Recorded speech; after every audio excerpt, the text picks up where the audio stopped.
Hello, hello. Welcome to my channel. My name is Emmie from Emmie Evolving. If this is your first time joining me, thank you for finding me. If this is not your first time, thank you for coming back. So, I'm going to be doing a reading for Pisces, Sun, Moon, Rising, and Venus. Also for your cross watchers. Also for those of us who find ourselves on this channel without any Piscean anything. You're probably an empath and you're probably needing messages from soul. Okay. First and foremost, sorry again. I did, let's just keep it really real here. I know I've said I'm going to come live to do expedites. I'm going to come live to do all sorts of different things, services, auctions, and I keep not doing it. And I'm very sorry. I think we're like at the fifth thing that I've had to not do. I will eventually do them, and I hope you guys can stay patient with me. Until then, I'm going to go ahead and do a reading for Pisces and empaths. Okay. All right. So, I asked what this reading was going to be about, and I was told it's time for the purge. Okay. There's a purging that's needing to take place within you. It's more than Mercury retrograde. It's more than Mercury retrograde, I tell you. It's fine. It's fine because it has to be fine, is why. Like, I'm not okay with it, but it is fine because it has to be fine. All right. So, yeah. Okay. I'm just finishing getting the cards ready. They all kind of got shuffled in a Ziploc bag. All right. Okay.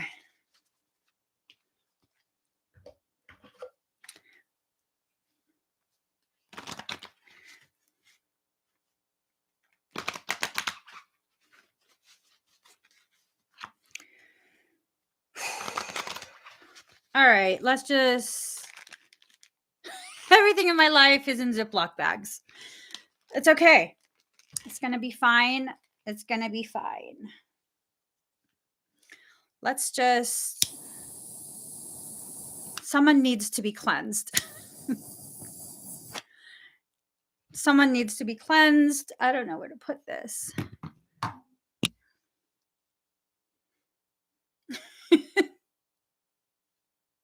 Okay. Okay. You guys feeling better now? The cards, everything, the microphone, the throat, everything just... Are we going to backfill with my energy? Okay. Let's get started. So there's needing to be this recognition that we're purging energies right now. Okay. So maybe you're having a hard time processing things. Maybe you're having a hard time understanding the whys. 2, 3, 4. Okay, I'm not even going to count. Pull out a stack. Put it back in the Tupperware that's divided by Ziploc bags. Y'all think I'm joking? Ziploc bags galore. At least I reuse them though. All right. Just a couple from here. Put it back in the Tupperware. All right. Maybe I need to go for a drive. Or, maybe my life needs to go back to normal. Here goes. Hi, Elizabeth. Let's just breathe really quick, okay? We're not going to let anything or anyone get the best of us, especially not ourselves and our attitude. For me, my attitude has been perfectly fine, but I think I Well, there's other stuff going on I don't care to talk about. But I think I really got irritated watching the Britney Spears documentary. Whoo! God, I have such a wicked piece of hell in my heart for narcissists. I'm just saying, you know? I'm just saying, you know? I've met quite a few narcissists in the past, however long, and bottom of the barrel. I will say it over and over, bottom of the barrel. Okay? And people might be like, oh my God, that's so negative. No, it's truthful. It's truthful. If you continue to injure someone, the person that you're injuring does not need to take time away from attending to the wounds you inflicted in order to tend to your wounds that they didn't inflict. You know what I'm saying? So, for anyone that wants to think that I'm being judgmental, because I personally believe narcissists are bottom of the barrel, I will tell you, having judgment is a good thing. Condemnation is not the same as judgment, and you seem to have it confused. You should not condemn others, but it's perfectly healthy and good for you to know to use judgment regarding the behaviors of certain people. Okay? Whew. Mm-hmm. Okay. Uh-huh. Okay. Yep. I mean, what's new though? Yep. Okay. Okay. What's new, pussycat? Hoo hoo hoo. Hoo hoo hoo. Hoo hoo hoo. Oh, yes. This is really going to be an intense reading. If you are very sensitive, this is going to be a really intense reading. There's a very concentrated effort, malicious one at that. Uh-huh. And it is directed at a specific person. Okay. These cards. Let's get started. There's a masculine energy that has been trying to, use different instruments of, I guess, maliciousness. They're just using different tactics to try and have the same negative, malicious effects on you. Stay a dynamic energy. Stay so fluid within your space that none of this manages to reach you. Okay? Stay as fluid as possible within your space, because literally it's extremely hard to hit a moving target, and for some, this really might carry with it the implication that the person who is, maybe it's you that's doing it, I don't know, for maybe a small few it might be you that's the aggressor.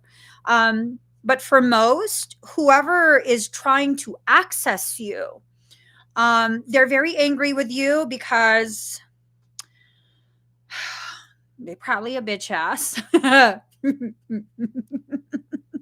They probably a bitch ass. Okay. They can't stand the fact that maybe they couldn't have the same effect on you that they've had on other people.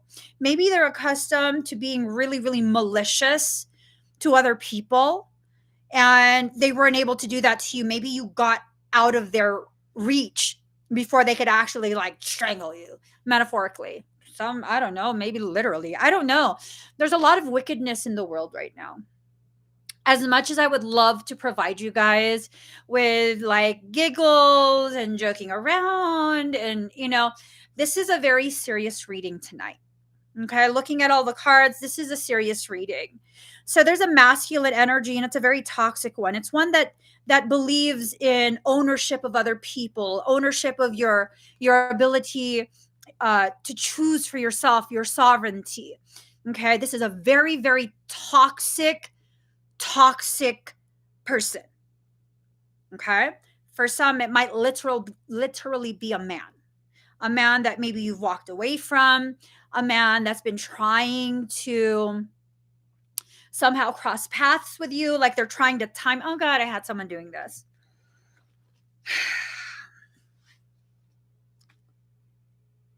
Why y'all do that? Why y'all do that? Y'all lucky I don't have my bruja shit here. I'm just saying. Y'all lucky I don't have my bruja shit here because I'm about to fuck shit up. For real, for real. All right. Let's continue. Boundaries. Someone's trying to cross boundaries with you. You've set some sort of line, some sort of barrier that doesn't allow them to cross through. You've set some sort of standard for yourself. And darn you to heck for having standards in regards to who can and cannot access you. Someone is pissed. Someone is pissed. They wanted to be able to continue to access you, and you took that away. You took away their ability to use you for their nefarious entertainment. Because there are people who are entertained by harming others. And y'all, me too, I don't get it either. Someone just said, like, I don't understand why people do this to other people. I don't get it either. And it's a beautiful thing that you don't understand and I don't understand. Because in order for you to understand, you have to have some part of your mind or your heart that is willing to go there. Don't be the monster. It doesn't matter what they did. Don't become the very monster that's harmed you. Just don't. Make a choice. Make a choice. If it's that bad, if what's being done to you is that bad, we need to do away with this, like, you can't file police reports, you can't get restraining orders, you can't file other legal things just, because, like, why are you making it worse? No, if it's really that bad, then you need to. If it is really that bad, then you need to. Because here's the thing. In the United States of America, this is America. This is America. In the United States, what I've noticed is you need to have everything properly documented. So by the time this individual who is, whoever this is to you, if it's that bad, by the time they escalate it to the point where you're really truly afraid of your physical safety, you have a preponderance of evidence. Okay. Now, because what happens is things are happening. You're not saying anything because you think you're making a big deal of nothing. It's a big deal if you don't feel safe. It's not evidence of your weakness. It's a big deal if you are at home and you don't feel safe. That is a very big deal. That is a very big deal. And if someone is doing these things to you and now you're having panic attacks, go to the ER. Have everything documented. Have everything documented. So then when it's time to show, like, you know what? I'm not crazy. On this day at this time, this is what you said and did. This is the corresponding timestamp, whatever, that corroborates what I'm saying. Don't play no more games. Just don't. Don't. If you wait until the person is so out of hand and then you call the cops, ma'am, no, sir. I called you because look at this entire laundry list of things that have been being done to me for how many days now? How many months now? Look how many times I had to go to the ER and was sent home because it was a panic attack. Yes, Eliza, they are legally obligated. Legally obligated. Doctors and any medical professional is legally obligated to call the authorities and report any suspected violence, abuse. They are bound by law.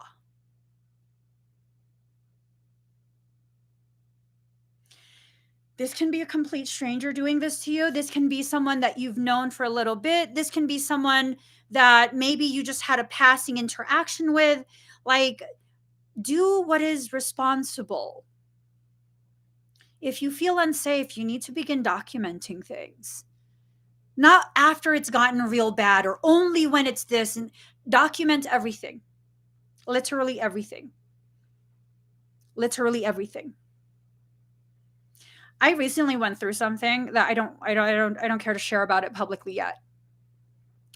And because I documented everything,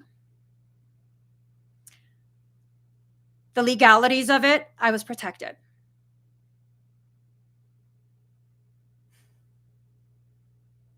Because I documented everything. Everything. I have times of what was said, where it was said, who was present. Like, that's what protected me. That's what helped other people to recognize, whoa, this is literally inappropriate. It hasn't crossed like a physical line yet, but clearly it's escalating and escalating and escalating. Intervention needs to take place here. But I promise you, if I hadn't documented anything and I just continued to tell myself I was crazy, I'd probably still be stuck in a situation that made me accessible to someone who probably could potentially physically harm me.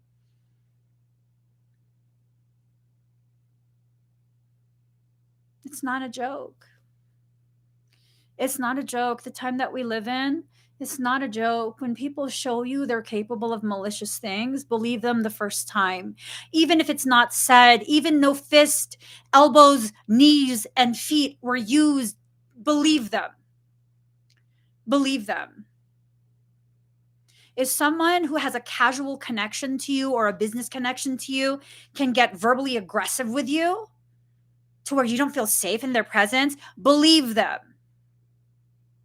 If someone during casual conversation, especially if you are a woman and they are a male, nonchalantly tells you that they would love to be able to beat their daughter, that is them letting you know low key they're okay with hitting women.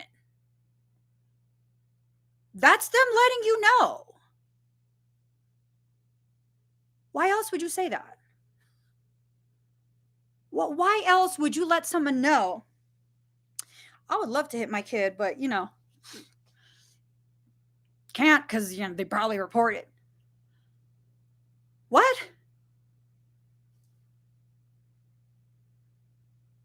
You would love to hit your daughter. What? Why do I need to know that? Why do I need to know that? So that I'm aware, like, you have it in you? Is that what it is? Because there's no other reason for someone to tell me that. We're not even friends. And there was no argument there. There was no tension. That was volunteered information. Why? Because you're letting me know that you see nothing wrong with striking a female in their face. You see nothing wrong with it. Believe it. The first time someone shows you they are a toxic masculine energy, and it doesn't have to be a man.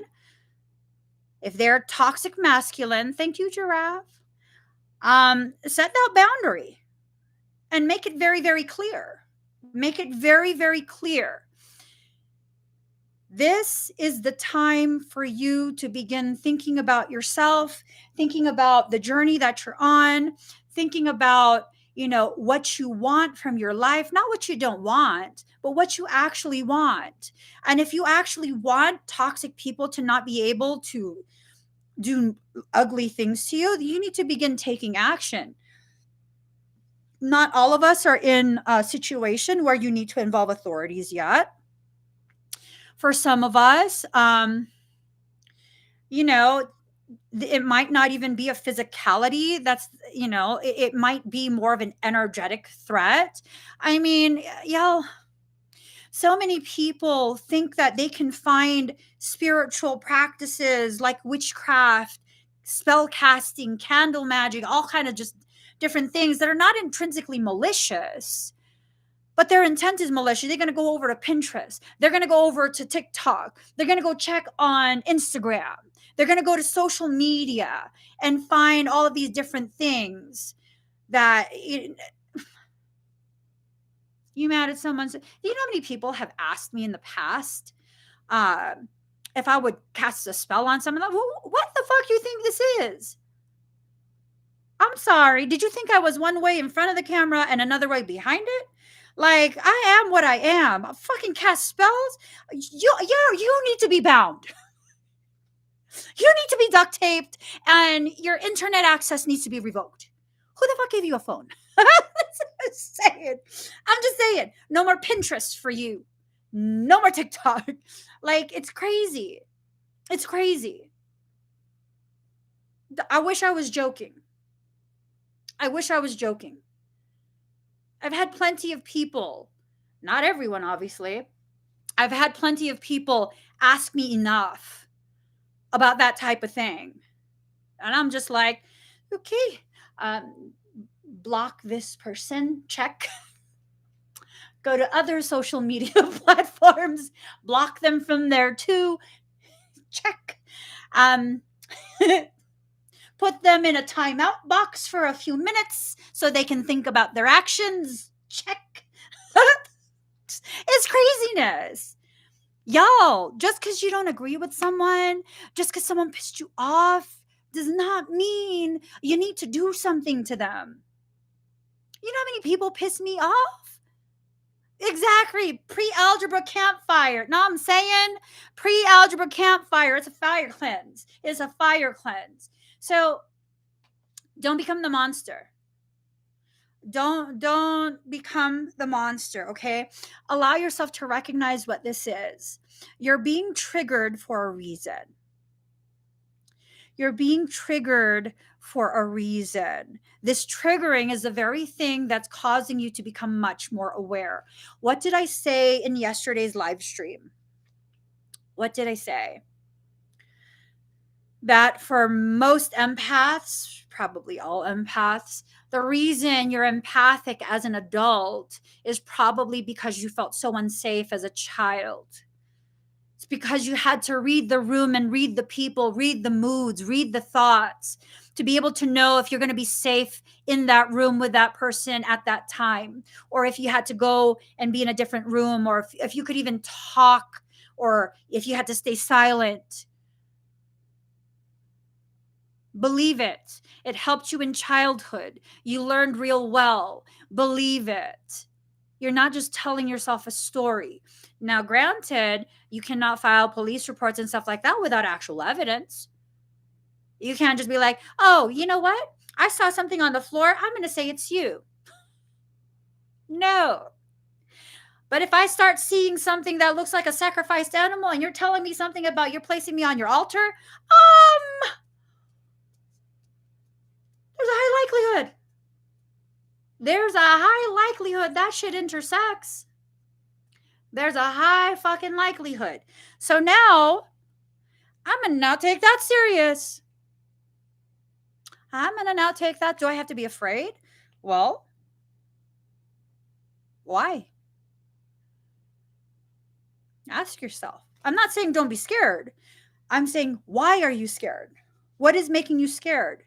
Are you feeling like you can't secure your space energetically? Are you feeling like this is going to lead to an actual, in real life, physical threat, physical harm, you know? So ask yourself why? Why? Am I afraid? Well, why would I be afraid? What's there to fear right now? Is there something that needs to be feared?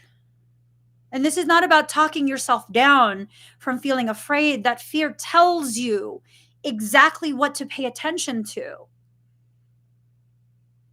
It tells you exactly what to pay attention to. Okay? So if I'm like, whew, I'm feeling nervous. I'm feeling very, very nervous. Every time I'm in someone's presence, every time I felt that way, like really uncomfortable, to the point where I'm starting to feel afraid. It's not necessarily that I'm afraid of the person. I'm starting to feel fear, and that causes me to pause, like, whoa, why am I feeling this? Why am I scared of who? What am I scared of? Um, and usually, when I reassess what's going on around me, I recognize I have some nasty person who needs their access to me revoked. Know what I'm saying? And then the fear disappears because now I've addressed what my higher self is trying to bring my attention to. And now the fear disappears. You are responsible for your own security. Okay? You are responsible for your own sense of security.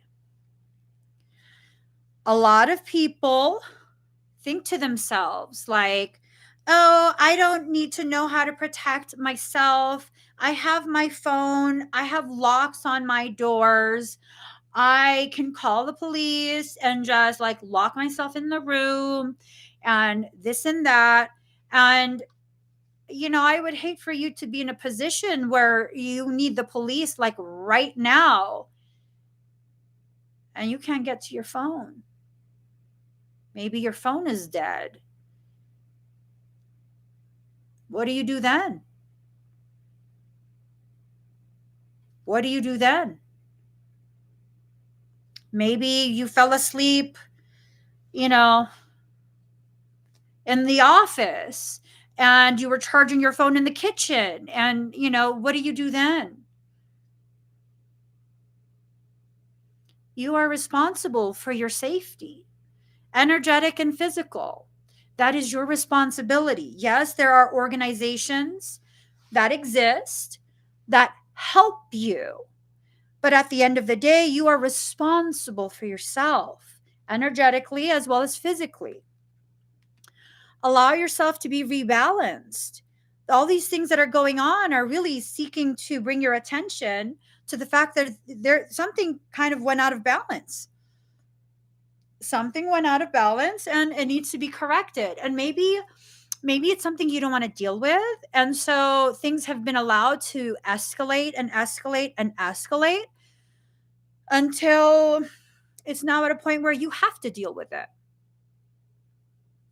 I found that if you escape a narcissist, a second one crosses your path not long after you escape the last one.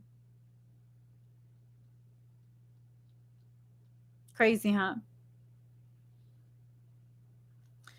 If you don't finish off the lesson from the last one, another one comes along. Yep. And it's not punishment.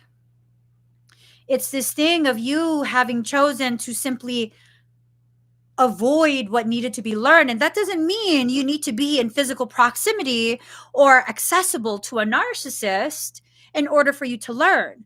But it does mean as you pull away physically and no longer allow access, you have to really sit and think about, like, okay, what happened? How did I give my power away? What were the signs? What type of behaviors did I witness in the very beginning? Did they only want to ask questions about me whenever there was conversation? Or they constantly just like, they want to know what I did today and this and that. And at first it made me feel like super important. and super wanted because they wanted to know so much about me, and people only ever like dump their problems on me and vent to me, and they never want to hear me. Like, what parts of you were exploited? No, I have to say it, Eliza, or you'll do it again. I have to say it. I have to. I have to. How many of you have left a narcissist and it's not the first narcissist that you barely escaped from? How many of you continued that same pattern in a new relationship?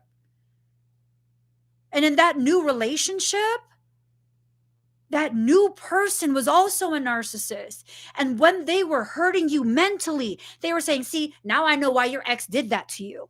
Whoo, motherfucker! What'd you say to me? What? Yeah. You have to be aware of these things now. So there's not a third or a fourth or a fifth or any of that. Or any of that. So, Tanaya, every single one, have you taken the time to assess how you allowed them in? What were the signs? What were their characteristics? How they lured you in? Which of your emotions did they exploit to get you to bond with them before they then began to control you and withhold their love and attention to cause you to beg for more? And it's not you that's the problem. I mean, the lack of awareness is part of the problem. But there's this thing that goes on when a narcissist finds someone to turn into their new pet. I don't know about y'all, but I bite back. Know what I'm saying? I'm the kind of pet where if you kick me, I'm gonna maul the shit out of your leg. Probably your arm. And anything else you use to try and separate me from what I'm attacking. That's right, I'm not a good pet, huh? Not at all. Not at all. I think part of the reason why I was targeted by someone who I suspect is a narcissist is because during the period of first contact, I was very unsure about some of the decisions I was making. You know, I was very unsure. I didn't necessarily feel like it was the wrong decisions. I felt like it was the decisions that should not have involved this person. And it was that uncertainty. It was that extreme need and uncertainty that was taken advantage of. My intuition already told me. My intuition already told me. But there was an extreme need. I needed to be in California and be with my brother and take care of him. There was an extreme need. And that was seen and it was exploited. Does that mean I'm weak?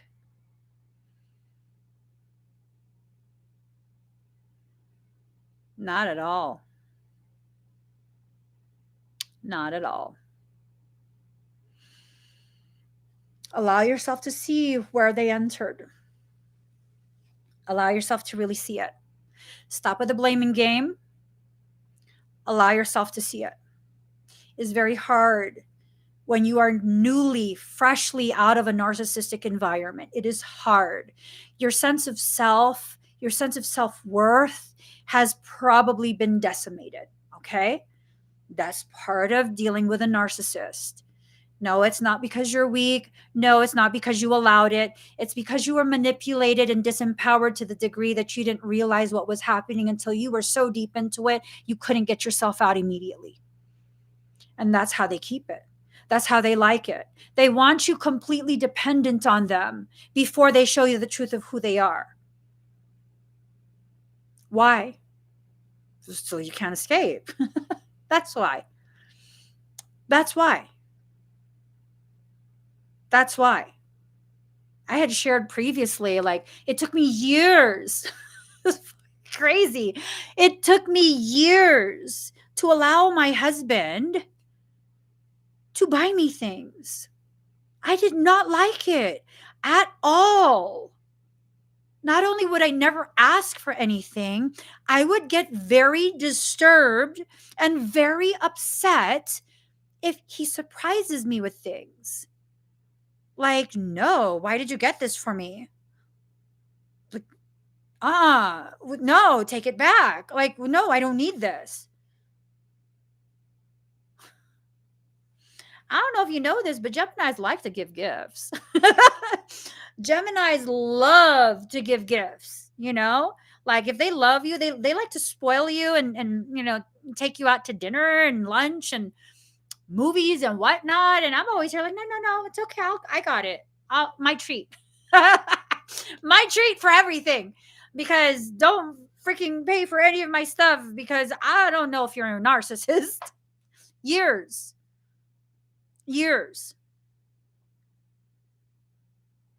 Have I ever been in a narcissistic relationship?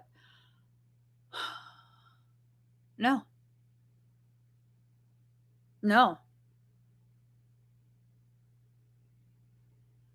I've never had a romantic relationship with a narcissist. Why? It's kind of hard to love bomb me when I won't allow you to. Growing up with a narcissist taught me that. Taught me that real good.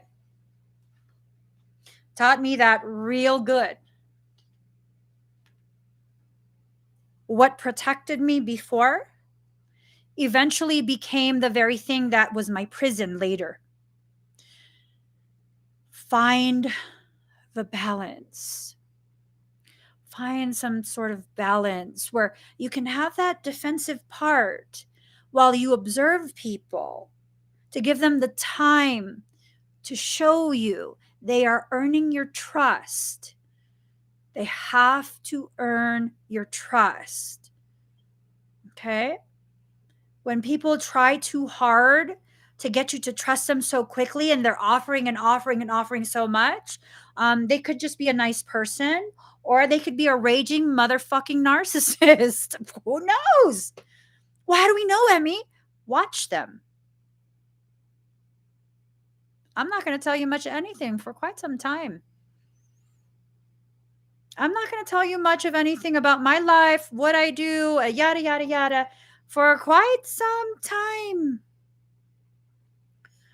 No.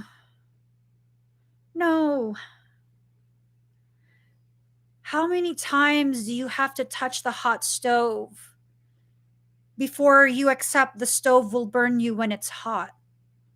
Because you can feel it before you actually make contact with the stove. Am I the only one that can feel it?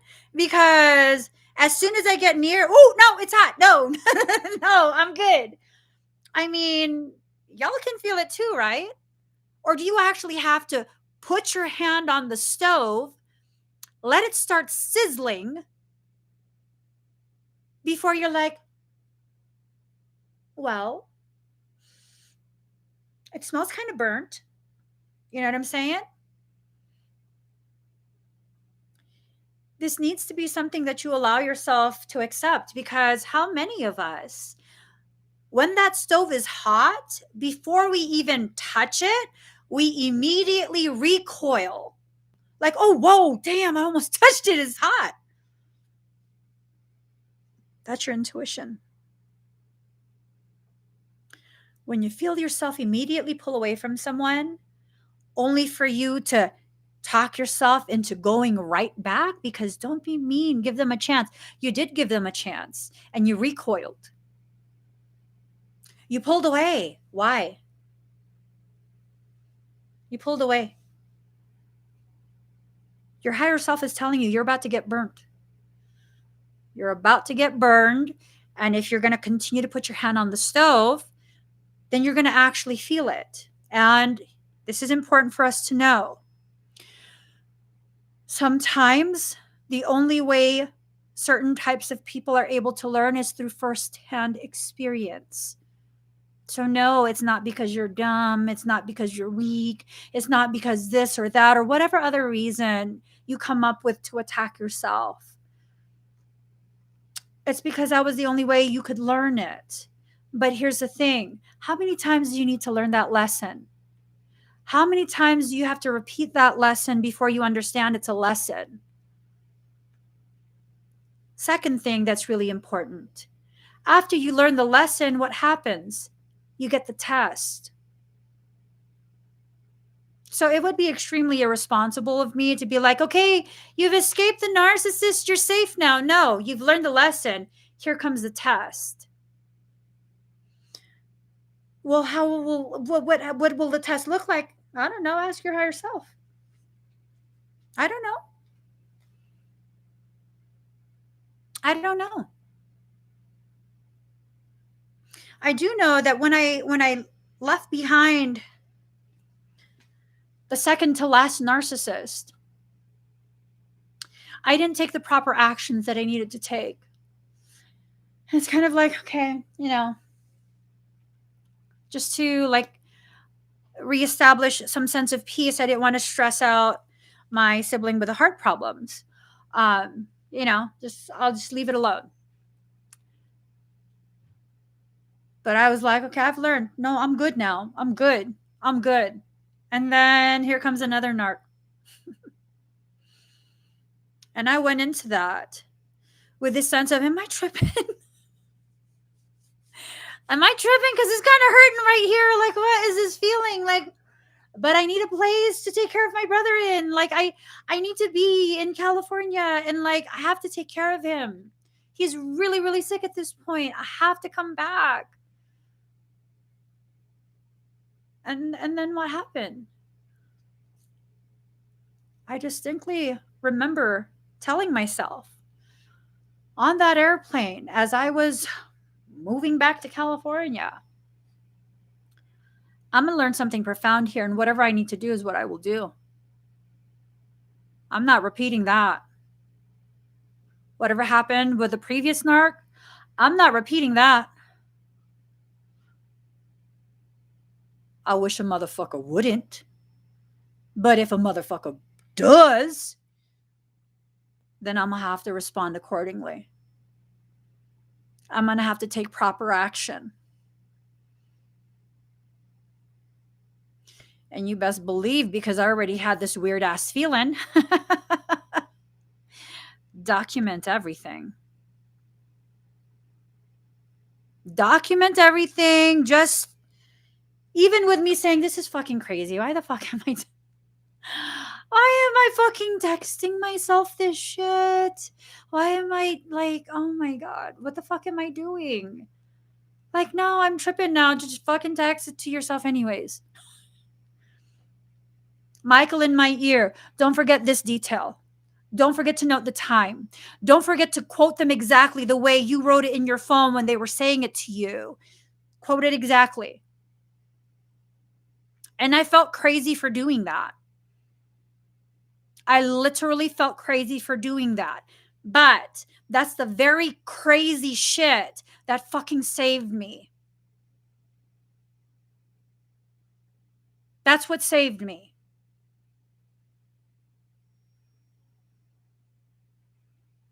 That's the very thing that saved me.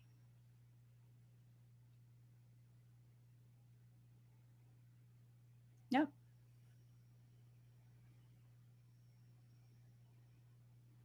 And just because you have foresight, just because you listen to your soul, does not mean you won't be so negatively impacted by this experience, no matter how short of a period it is, that it won't have some lasting psychological and emotional injuries that still affect you.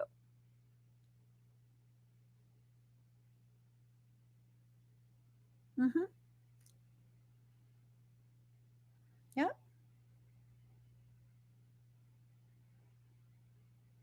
Am I a weak person?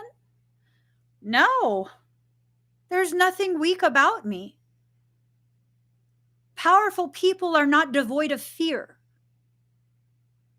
Courage is not the absence of fear.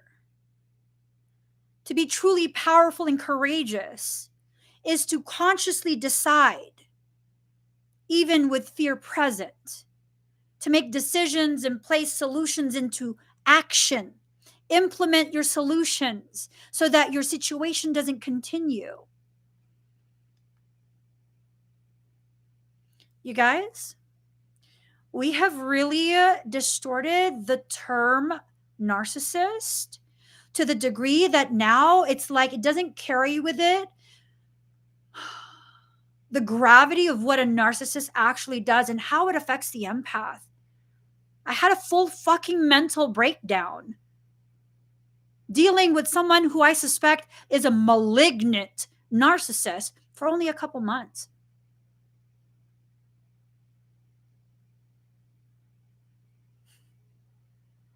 Strong ass me. There are levels to that maliciousness. There are degrees to the malignancy. And just because you're affected does not make you weak. It does not make you weak. It's evidence of how badly you were treated and manipulated. Repeat that to yourself as many times as you need to accept it as your truth. Someone did this to you. It's not about your weakness. It's about what you've lived through and how you were choosing to move past it. Not to forget it, but to move to a different place within yourself, within your life. Do not stay chained there. Don't stay chained there. So, perception. Whatever your perception is the way you will experience it. Whatever your perception is the way you'll experience it. Okay? Whatever it is, if it's good, if it's bad, if it's pleasurable, if it's something that feels traumatic, that's how you'll experience it. Okay? And you can't necessarily just tell yourself, no, this is a good experience, despite the fact that you feel some negativity towards it. However you perceive it, listen to that. Pause. Allow yourself to process and question, like, why do I feel this way? Why do I feel this way?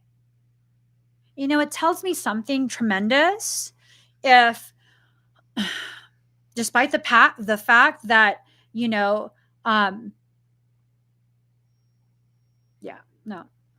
it tells me something really, really important if I don't want to come home.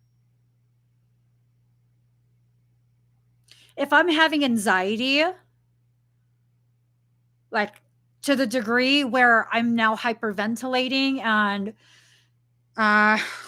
probably ER time at the thought of being in the house in a specific dwelling, that's telling me something. If I don't suffer from panic attacks, if I don't have a panic disorder, and I'm having panic attacks at just the thought of being home, why? I have to ask myself why. Well, okay, I ask myself why. Because I feel like it's not safe and I feel like someone can enter the home at any time. Specific person.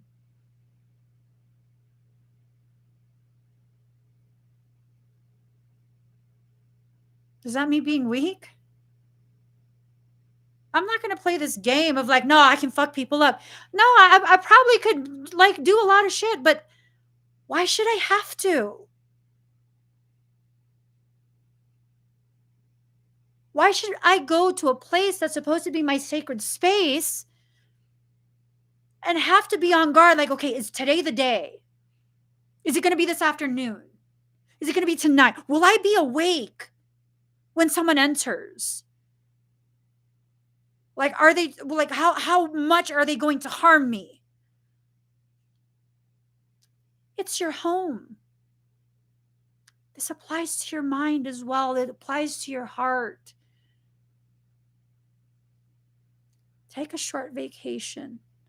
Go to a different place within yourself. Be there for a few days, be there for a few weeks. Sometimes the best way to begin to resolve the traumas is to kind of just let yourself breathe and live.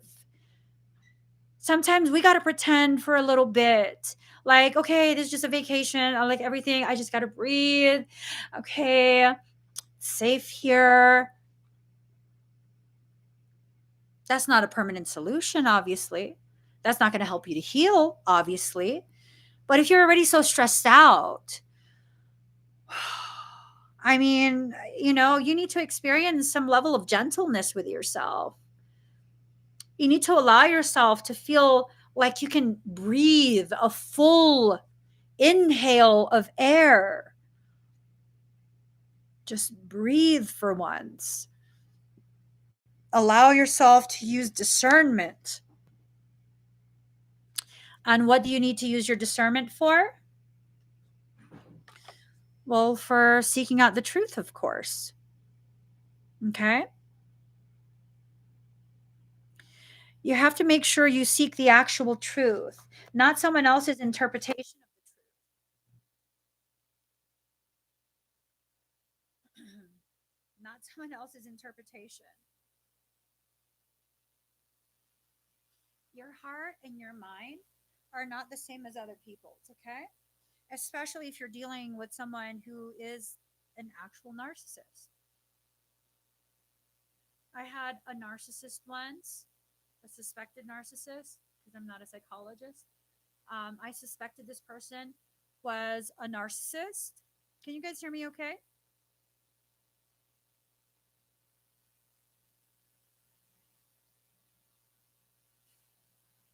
It's an attempt to silence me. Can you guys hear me okay now?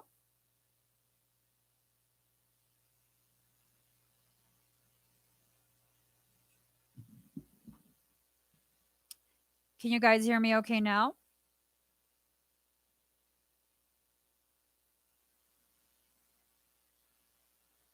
Okay. So, see how that works? When something wants to silence you, speak louder. When it's something important, speak louder. I once had someone tell me that I basically lied. Because why? Well, because they already had in their head that they were entitled to access me whenever they want. And because I picked up on that entitlement to accessing me physically, I was never home.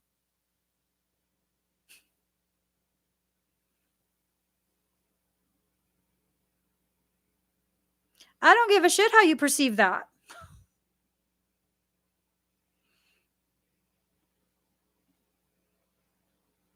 As an adult, I answer to no one. I mean, no. I answer to my husband. I answer to my kids. I answer to Rachel, my assistant. I answer to my brother. Shit, I answer to a lot of people. Hey, that's okay. I love those people. I love those people and I will answer to them. When they ask me, I will answer. When they seek me out, I will appear. That's how it works. That's how I love. But yeah, so it's like people are going to have their perceptions. That's fine. That's fine. That's not my truth. If you make me feel unsafe in the house, I'm not going to be in the house. I don't care if I just moved in. If you're going to make me feel unsafe in the house, I'm not going to be in the house. You can accuse me all kind of shit you want. I don't give a shit. I'm not going to be home to hear it. I ain't going to be there. I promise you that. The truth is the truth no matter what. You know what your reasoning is. As long as you're truthful with yourself, that's all you need. Document your truth as much as you can. Document your truth as much as you can, because I promise you, narcissists never remember. And whatever a narcissist accuses you of, those are admissions of truth for them. That's what they're guilty of. That's what they're guilty of. Yep. That's what they're guilty of. That's none of my problem. And if you make it my problem, I'm a motherfucking problem solver. If you like to live with problems, don't bring it to me.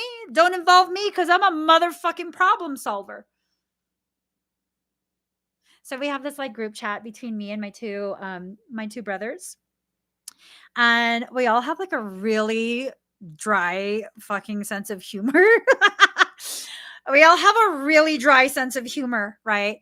So the two are kind of like talking shit to each other. And then one of them tries to tag me in by like, because one is like, no, you can't do that. That's, that's not like, you can't do that. You won't win that. They're talking about legal stuff, right? Employment stuff. And then so my other brother says, let her know. She'll make it happen, because I'm a motherfucking problem solver. Yeah. Tag me in what you need solved. I will solve that problem. You need me to look up penal code? I'll look it up. Civil code? I'll look that shit up too. Bring it to your lawyer, though. Ask your lawyer if it will work for you. Okay? Okay. Okay. I'm not giving legal advice. I'm just telling you, I could find some fucking plausible options you can explore with your lawyer. Know what I'm saying? Okay. Yes. Don't involve me if you want to continue to live with your bullshit, because I will bring that shit to light. That's how I was made, baby boo. That's how I was made. As an empath. That's pretty much how you're made too. I know it. You know it. You're everyone's problem solver. Everyone except yourself. Why? Why? Have you ever asked yourself why? If you are an empath, the more sensitive and gifted the empath you are, the more random ass people will come to you and tell you their entire life story. Why? Because you help them to solve what they can't understand, because you can see it from a different perspective, one that is neutral. And when you exist within that neutrality and you pair it with compassion, you then can find solutions to any situation. But why can't you do this for yourself? Do you want me to tell you? You want the Cliff's Notes? Just let me know. Let me know. You want the Cliff's Notes, or you want to take the time to learn it on your own terms? Because, if you want to learn it on your own terms, mute me real quick. I'll put the thumbs up when I'm done telling people. Okay? So go ahead and mute me now. See, you never do it for yourself because you already know you'll win and you don't want to hurt people's feelings. It's not because you'll lose. It's because you know how to win so efficiently that it makes the stupid ass motherfucker feel destroyed. And you can't stand destroying people and feeling them butt hurt over the fact that you trumped their ass. So, okay, now you guys know, and those who muted me, let me know how the lesson goes. Okay? I'm not saying that sarcastically. Like, really, truly, let me know how the lesson goes. And maybe if you share it and I see it in the comments, It will help me to better understand how to better refine the way I see myself and my life. It's a beautiful thing to be able to hear other people and their experiences and allow it to gift you with a ripening, even just one by 1 degree, a ripening of your own understanding of yourself and your journey. The goal is not to sound like you know everything. The goal is to come to such a level of awareness that you know you don't know everything, and it's okay because it's an adventure to learn. You don't have to hoard the information. You just have to allow it, like just nibbles here and there, nibbles here and there. You never go hungry. And if you're never really hungry, you never experience starvation from truth, from learning, and you'll be less likely to gobble down other people's bullshit just because you're so starved. Nibble truths left and right. Let people share their life, their details of their lives and things that they've learned, their opinions. I promise you, even the most annoying, abrasive person, that could be me sometimes, all the times.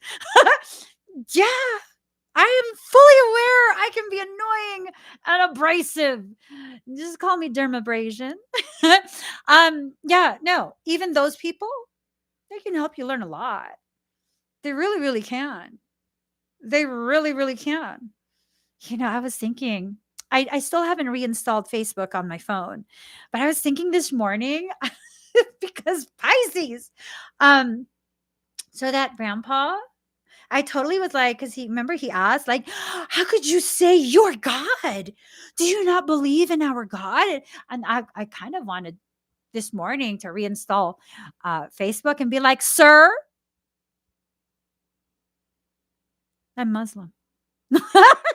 They believe in Allah, so it's still God. But I mean, heaven forbid you use the A word, bro. You not realize it's God in a different language. It's God. It's God. Damn, you can't allow because and then I was like, leave him alone. Leave him alone. You're not allowed to reinstall Facebook. I'm not trying to like be disrespectful to people, of the Islamic belief system. I'm not. I actually have a lot of respect for it. That's why it's like it's just as important to me as other people's beliefs. So it's like, what if I told him I'm Muslim? Like, how would he take that? Would he still, because I don't know if you guys realize this, but most Christians and Catholics, they don't know what other religions believe. They just know, like, oh my God, you're not Christian or Catholic? I'm going to have to pray for you. Like, why? I'm going to have to pray for you. Oh my God. So you've never been baptized? Like, what the fuck? I worked with a shit ton of Muslim girls when I was in the makeup industry. Y'all, Middle Eastern eye makeup is the shit. Saudi Arabian.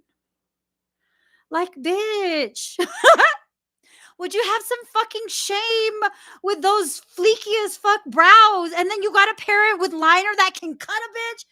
Yo, have some shame. Have some shame. You're fucking shaming all of us. Yeah, fucking gorgeous ass gals. I'm like, am I lesbian? No, I'm not. I'm sorry, guys. Before you start, mess. No, I'm not. But yeah, I swear, like certain times of the year, was it like Ramadan? I don't remember now. I was like 19. But they would take their break at specific times so that they could pray. I've never seen a Christian or a Catholic do that.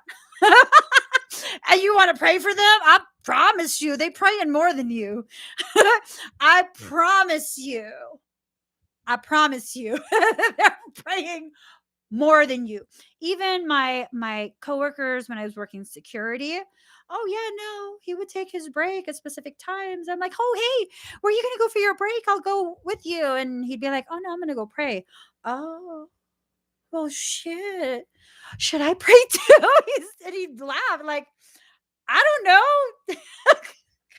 I used to be like, I should pray too. How many times do you pray a day? Because should I pray too? And he would laugh like, I don't know. Pray whatever you want to pray. Yo, I'm telling you, perception is so important. If you perceive in a very distorted manner, like that old man was perceiving things, I mean, it's just going to create a lot of problems. He was wasting all of this time responding to all, because there was a lot of people, and I wasn't even the worst one. I was far from worse. He said, "Don't be goofy with him." Okay, he didn't even see it as like full on disrespect or nastiness. He was like, "Don't be goofy with me." I was like, "Oh shit, he really is an elder." Oh my god, yeah. He used up all of that time responding to every single person, multiple responses. For what? To stick up for Rockefeller, who's not even alive at this point, I don't think. Did he die already? I think he did. Yes. Is he the one they froze? I don't remember. But yeah, to stick up for him. In my head, I'm thinking, you know how many people you could have found and fed in the time it took you to type that out? Because I'm pretty sure you was like, I'm just being an ass now. Yeah. Yeah. How many people could you have fed in the time you were taking to tell everyone to believe the same thing you're believing?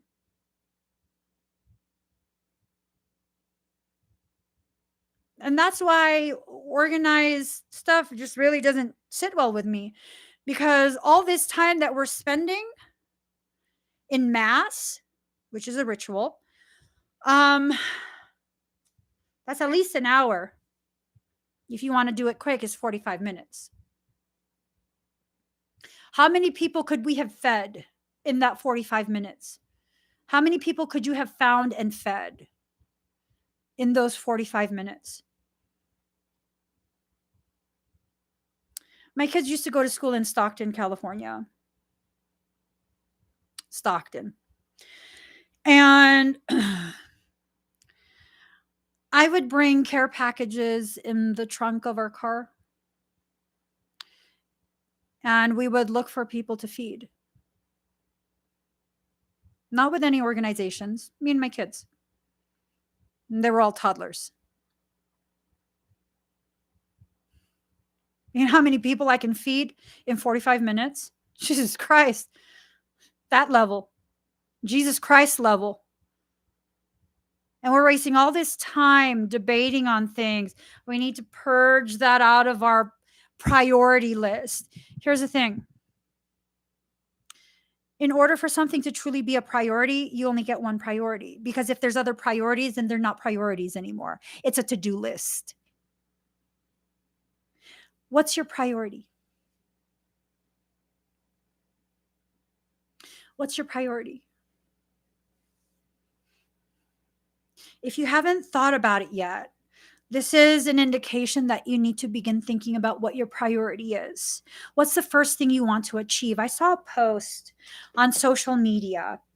I do believe I screenshotted that biznatch because I screenshot everything. I'm serious.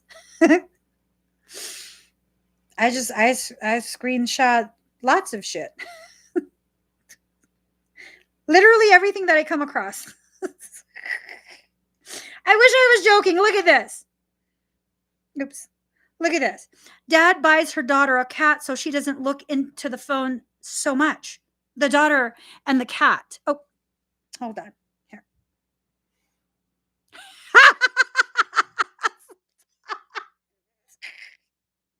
Crack me the fuck up. And then look at this. This one was good because I'm like, Okay. So, like, I could start in maybe 13 years and still be fucking badass. Look at this. Wendy Ida is 64 years old. She's in the black. And then Ernestine Shepherd is 81 years old. I was like, I got like 13 years. I got 13 years still. I'm good. I'm good. Okay. I'm just saying. I'm just saying. Like, oh, well, shit.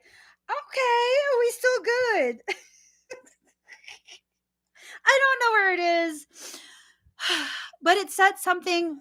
It was someone's tweet, and they were like, if you give a poor person $600, that'll be blown by the end of the week. It'll be gone. They'll squander it. But if you give a rich person $600, by the end of the year, they will have been able to grow it to like $10,000. And then someone comments, are we still having this conversation? Because clearly the person who's poor would use that $600 and spend it by the end of the week for rent, for food, utilities, for the necessities of life, because they don't have that kind of luxury. And clearly the rich person can sit on that for a year or several years and grow it into 10,000. What's your priority? Because if you are not your priority, whenever you get excess, you give it away. And then you're not in a position to be able to further stabilize yourself. You have to purge that logic from you. Purge the narcissist, purge that logic, just purge it all. Let's just vomit right now. I can joke about that because, like, I can't actually vomit on command. I can't. And then having severe morning sickness throughout my pregnancies, I'm traumatized by vomiting. So let's just make it into a joke because it's uncomfortable for me. It's an uncomfortable topic, and that's okay. Let it all out. Just let it all out. All of these different programs that you've allowed yourself to participate in simply because everyone told you you had to. One of the things that would irritate my family so much when I was a kid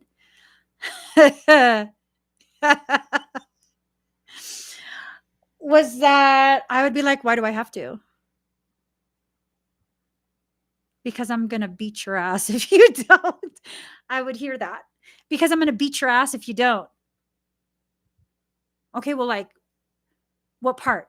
What part will you beat so I can, like, weigh my options? Is it worth it? Is it worth it? Just I need to know if it's worth it. No, I'm not just going to participate in things just because you want me to. I'm not going to participate in things just because you want me to. And I have a very clear understanding. Yes, my family no longer does that to me.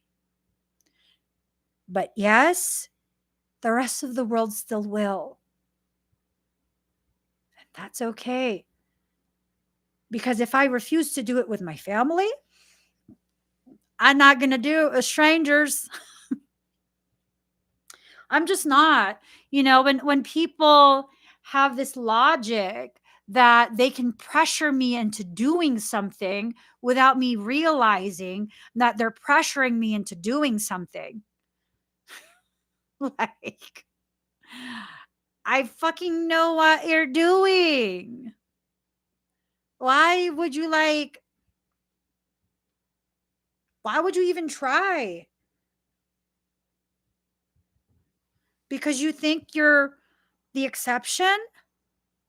Ain't that a little bit of entitlement? The poor person helped others.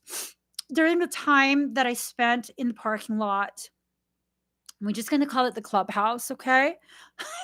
Parking lot sounds so harsh. During the time I spent at the clubhouse, that's something that I noticed quite a bit. The homeless community takes care of each other much better than the civilized, successful parts of society. They take care of each other better.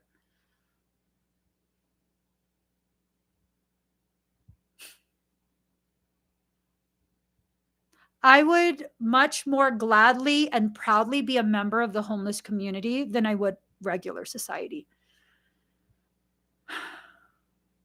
I say that without hesitation. I remember I was talking to Jody. She's a senior citizen that was homeless. Her and her boyfriend, they lived in a little like truck. And I was talking to her once, and she's like talking, she's gossiping about all the other people in the parking lot. And she's telling me like, oh, see that girl over there? Like, she had a really rough night. Like, her and her man were arguing. He was pounding on the windows, and I think she thought he was gonna be, and like just all up in their business, right? And I'm like, is she okay? And she's like, yeah, I got out of my truck, and I was like, get the fuck away from her. I was like, oh my gosh, was he mad at you? And she's like, oh, I don't give a shit. My man's an ex-military. I was like, aren't both his knees busted? I know you're not volunteering him to fight. Like, he's injured, girl. He's injured. And then she's cracking up. And I'm like, well, why doesn't she just like, find somewhere else to go, or stay or something? That anywhere is better than, having that happen to you in a car at night.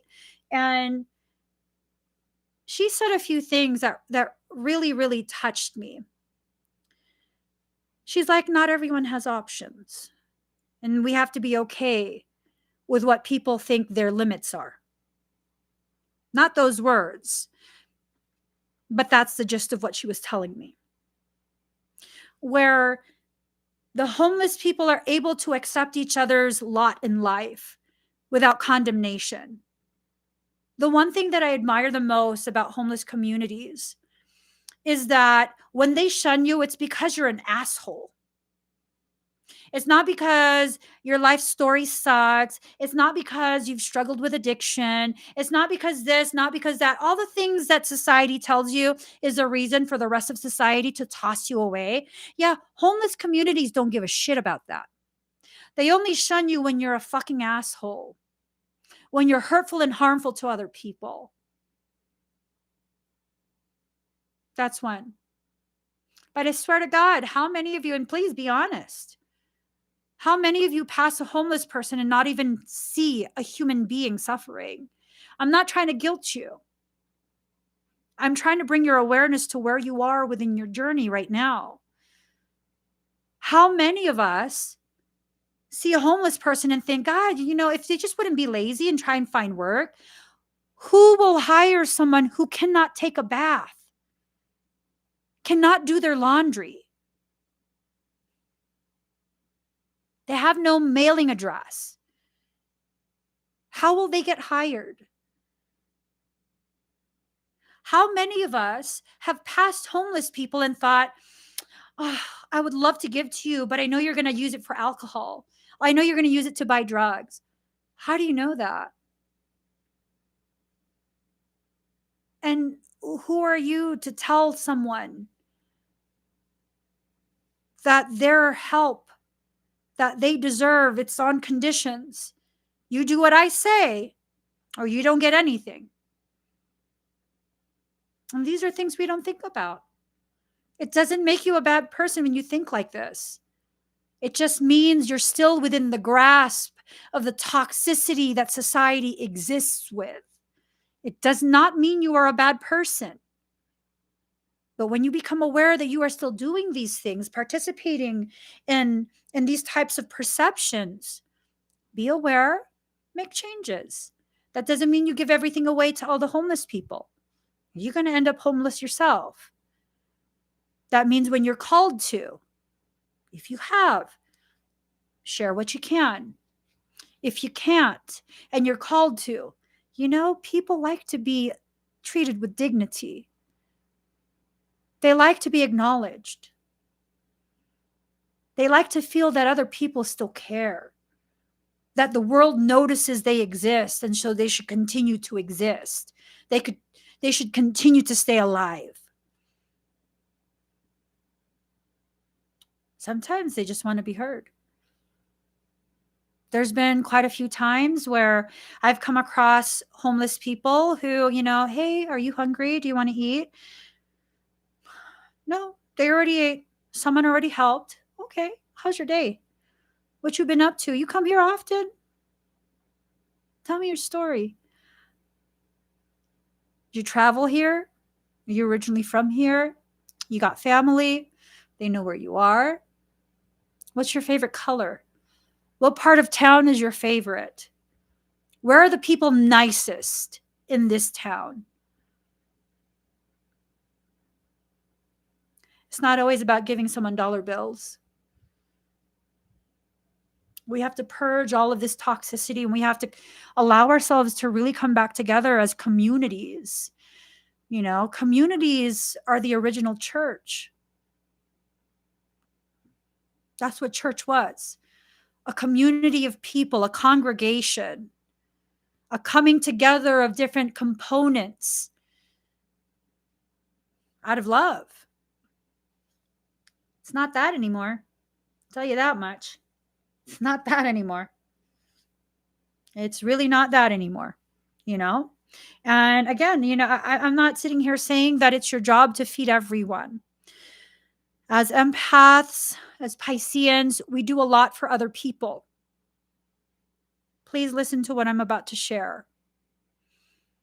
You're not being asked to stop doing for other people or to do more for more people. You're being invited by your soul to begin taking stock of who you do things for and if they actually need that from you. Do they really need your help? Or are they just asking you for help because it's convenient? And this is the dynamic that's been established. Because if that's the case, redirect the energy you would have used for that person to maybe someone who's homeless, to maybe someone who, maybe they're not homeless and it's a neighbor and you see they're always alone and they look very sad. And maybe it's time for you to invite them to a picnic, something. Drop off some dessert, a pie, whatever it is. Whatever it is. Just a little thing. Use your energy and your love and your generosity intentionally, consciously. Many of the people that we help in our lives don't actually need the help. It enables them. Does that mean stop helping? Well, if who you are as a helper, telling you to not help is telling you to not be who you are. And that's what I'm learning. I'll always be a lover. I'll always be a fighter too. Hey, perfect measure, whole being. I will always be a helper. I will always be a giver. That's just who I am. I don't know any other way to be. When my heart tells me to give, I give. When my heart tells me to help, I help. Even if it's inconvenient, I help. If that's what my heart is telling me, I do it. Now I don't just do it for anyone and everyone just so that I can be sorry, atone for the fact that I exist and that, I work for my living wage and, all of these other things that spiritual circles will tell you you don't have permission to do. Well, guess what? We didn't need their permission. We didn't need their permission. Did we get permission to have church tonight? Did we? Did we need to take up a collection for church? Did we need to spend the time and the energy and the manpower filing for that 501c3 exempt status? No. Church is when people who see eye to eye in love, it's when they come together so they can see even more clearly and shine even more brighter. That's church. That's church. And you'll have people come in the comments every once in a great while. Oh, what you're doing is demonic. I'm closer to God than you.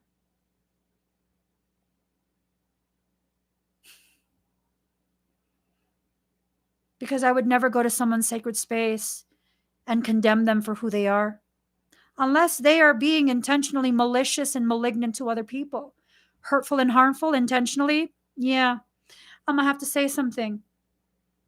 Short of that, we're all children learning. That's it. We are brothers and sisters in that Christ consciousness. And that's it. Purge all of this toxicity that society has been teaching us to separate us. I don't care what you believe. I don't care what religion you affiliate with. I don't care if you've been baptized or not. I don't care. If you're a good person, you're a good person. If you're a bad person, fix yourself. You thought I was going to say you're a bad person? No. Rejoin us in the place you belong with the rest of the good people. You're not just a byproduct of your life and the bad treatment you received from other people. You're so much more than that. And if you choose to continue to believe that that's all you are, then that's the only type of life you will live. But I'm here telling you right now, you have options. You can be whatever you want to be. Good person, bad person, whatever. Make a choice. Make a choice. Make yourself and your healing a priority. Diving for light. Oftentimes, your life will become very woo party over here. What the fuck? Michael, what the fuck is that?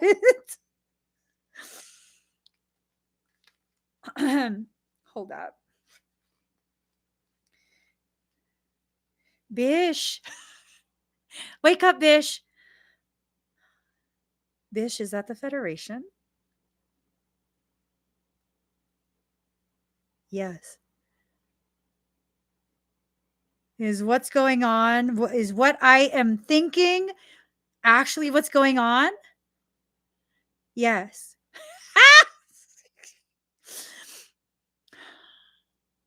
Are wicked ones getting their asses kicked right now? That's a need to know basis. Okay, please back up, sir. Did you guys feel that? Oh, shit. Okay, we good. We're good. When I say we, I don't mean me and my personalities. I mean all of us. We're good. I just like heard and sensed like how would I make that sound? It's like, what the fuck is that? It sounds like some sort of plasma cannon.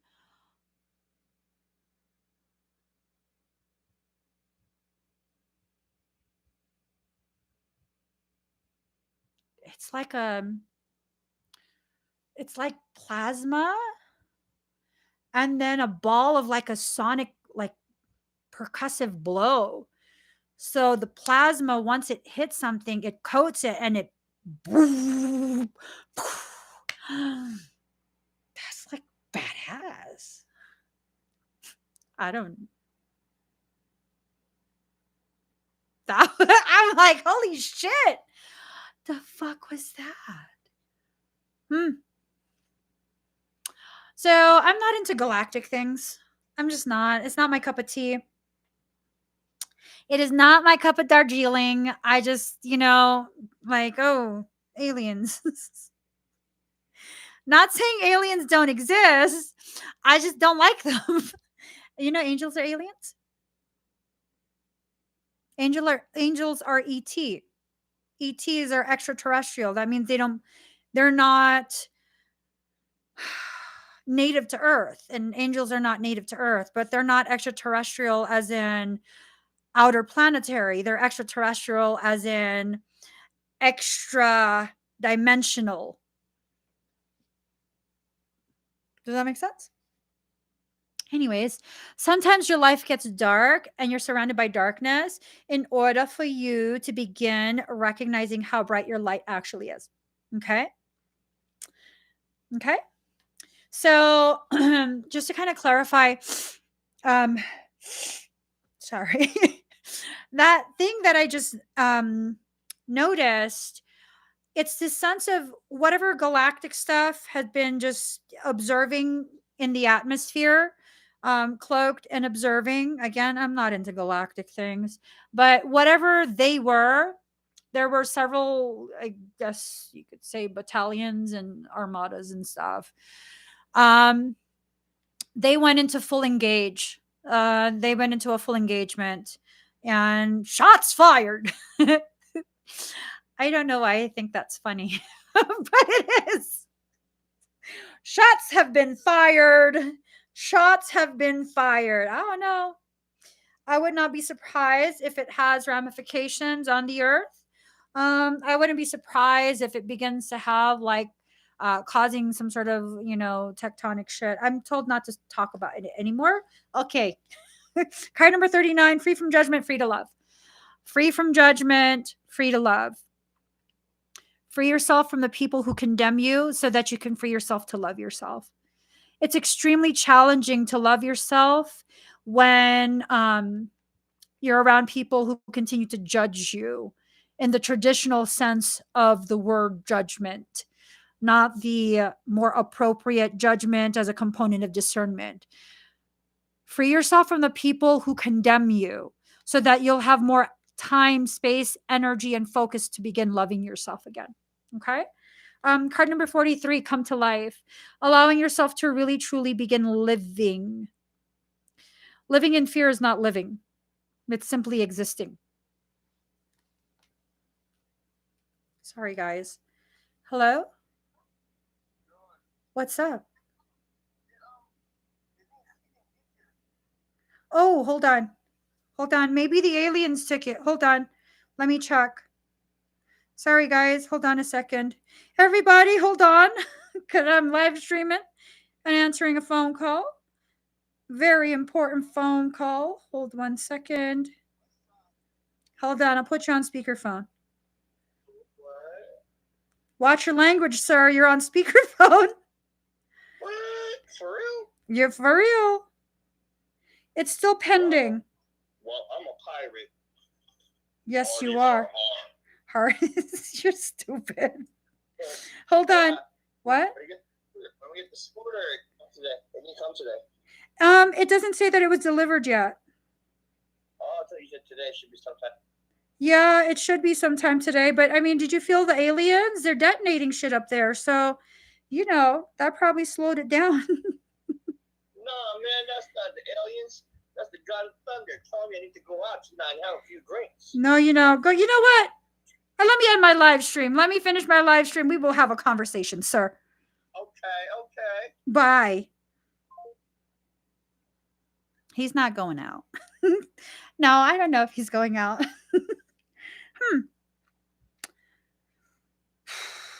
That's so crazy. I wonder what that means. Okay. Anyways, card number 2, inner trust. Card number 2, inner trust. Trust yourself.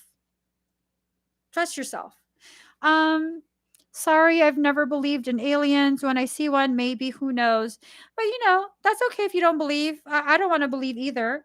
But the aliens don't need to believe in us for us to exist.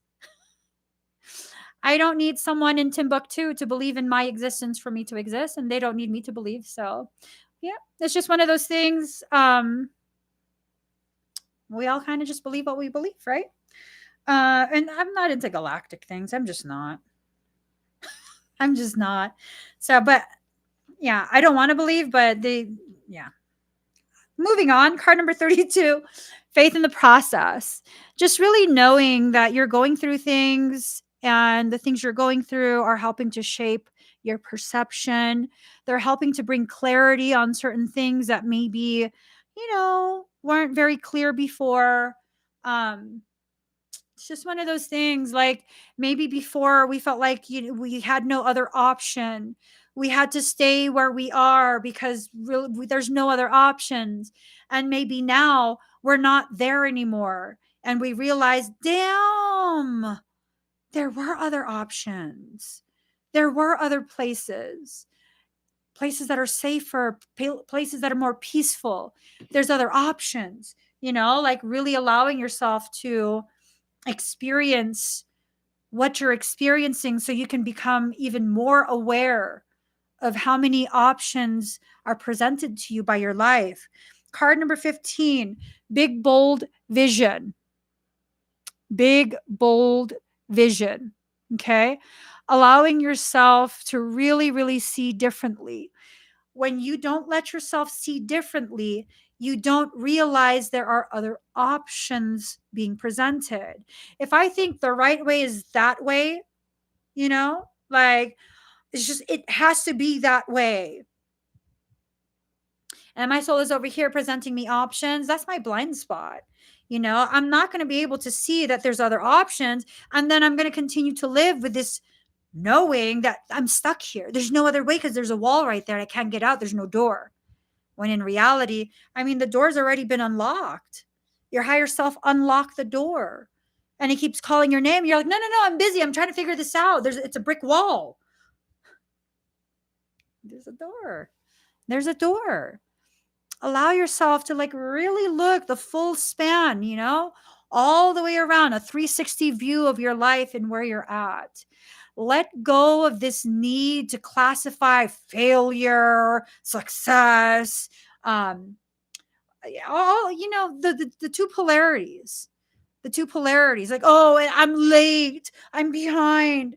No, you're not. Behind on what? Well, because I should have already learned.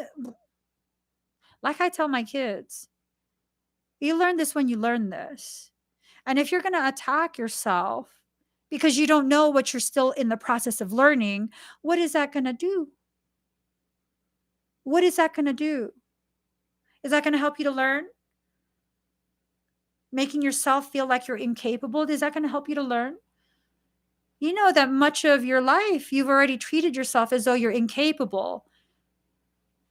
Why?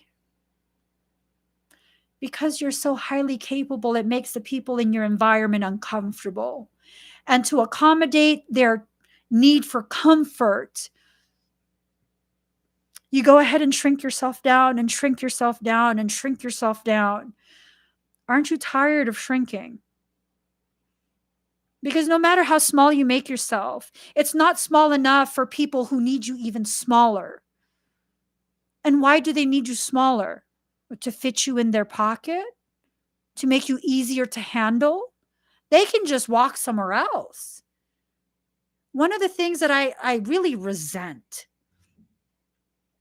I have a resentment when people make me feel like they're struggling handling me. Motherfucker, you don't need to handle shit. That was a little bit extra venom. Oh, I didn't realize it upset me that much. Shit. I'm not joking. When people make it so clear to me without actually saying it, like, so inconvenient, and it's such a hassle having to figure out how to handle you. Well, fuck you then. I handle myself. I'll handle myself. People who are highly gifted, highly sensitive empaths, we know when we inconvenience you by not being normal. We know. We're aware. It's so hard for you. Why can't we just, do what you say? Why can't we just. And then there's this other thing of like, why can't you communicate? Well, when was the last time you heard me? When was the last time you actually heard what I was communicating, not interpreted it to fit what you want? Because you're not misunderstanding me. You're choosing to hear what you want to hear. And what you want to hear is what will validate what your opinion is. I detest that. I have a resentment for it.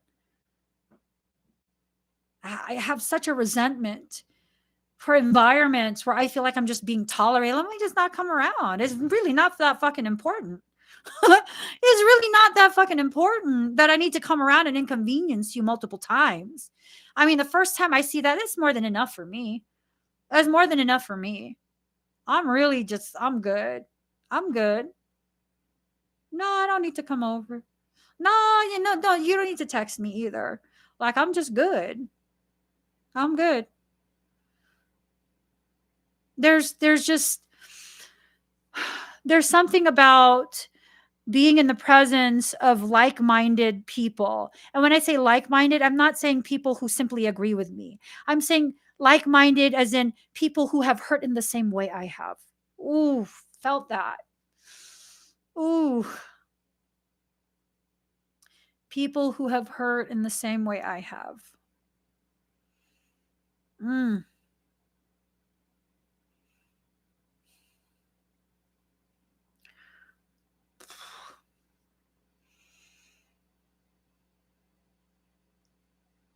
I was talking to a really dear friend the other day, and I was talking about some stuff that I had gone through in my life several years back.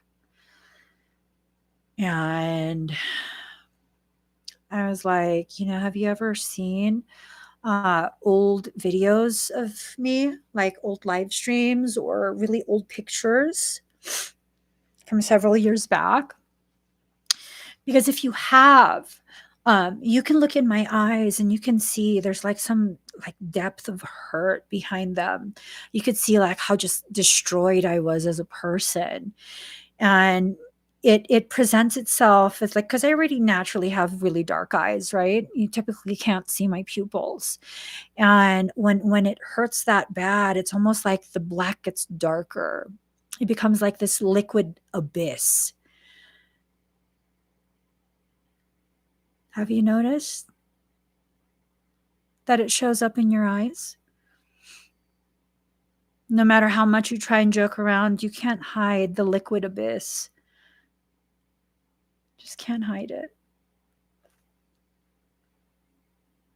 And although it's very sad, it really, really is tragic even. It's very, very sad that I'm now sitting with a community, a tribe, a village of people who have that same liquid abyss. They know what it's like to swim in that abyss, that dark despair. And no one else understands that unless you've been through it. People don't get it.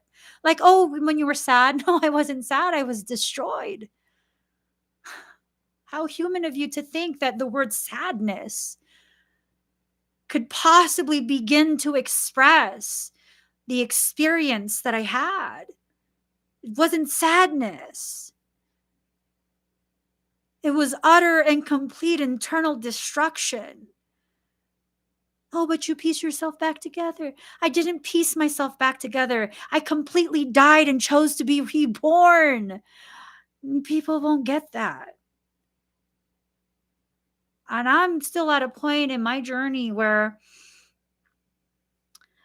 I don't know if I've learned enough tolerance for people who don't know. You know what I mean? Because I don't really expect you to know. But it's like, just like I don't expect you to know the gravity, you can't expect me to be normal. I'm not. I'm not. I'm not. And I used to think I was weird. And finally, with you guys, I'm in the process of purging that. And no, I'm normal. I'm the new normal. Oh, I felt that one too. It filled the abyss. Oh, I'm the new normal. Come to terms with it. We are the new normal. The faster you come to terms with yourself, the faster you'll be able to serve your purpose, which is exposing people to what the new normal is. And maybe we need to begin seeing what we actually live through, like really truly seeing it accurately, I didn't put my pieces back together. I didn't hold it together. I'm not human in that way. I absolutely, completely died and rebirthed myself. Most people won't understand us. And it's a powerful thing for me to be able to say that most people will not be able to understand us. And that's okay. 144:44, 76:59.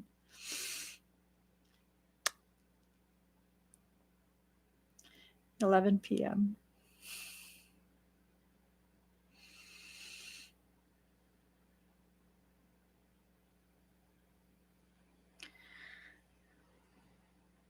Every moment is the now. Someone somewhere told you the now is some intangible place that you have to strive to reach. Right now is right now, and right now, and right now, and right now. And I'm thinking about something that happened in the past, and now I'm being transported back to that point, and it's right now.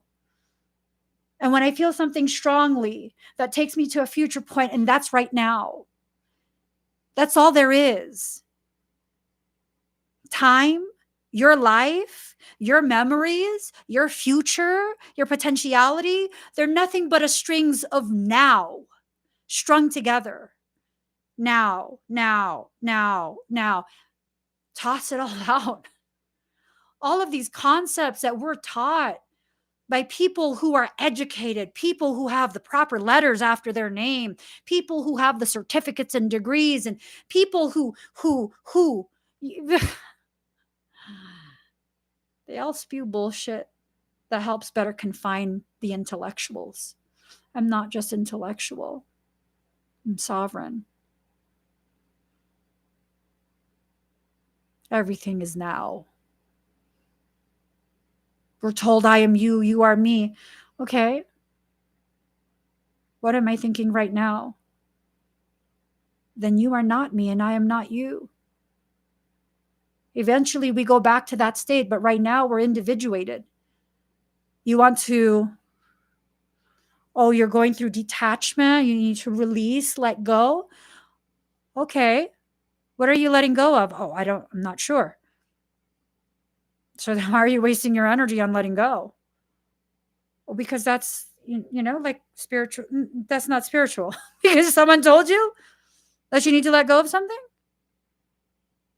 You got to know what you're holding before you can let it go.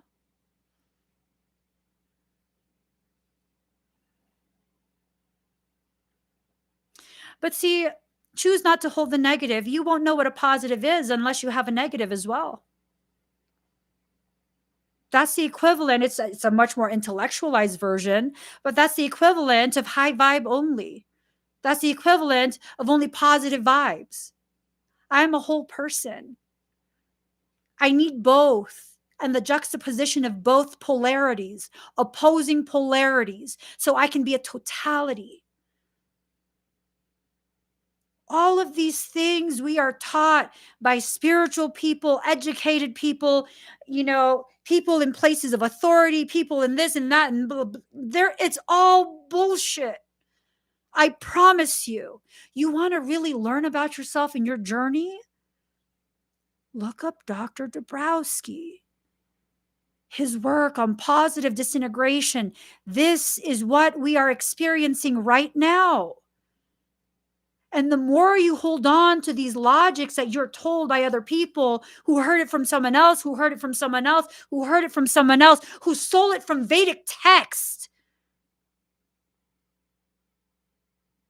I didn't even know what that text was. It wasn't translated.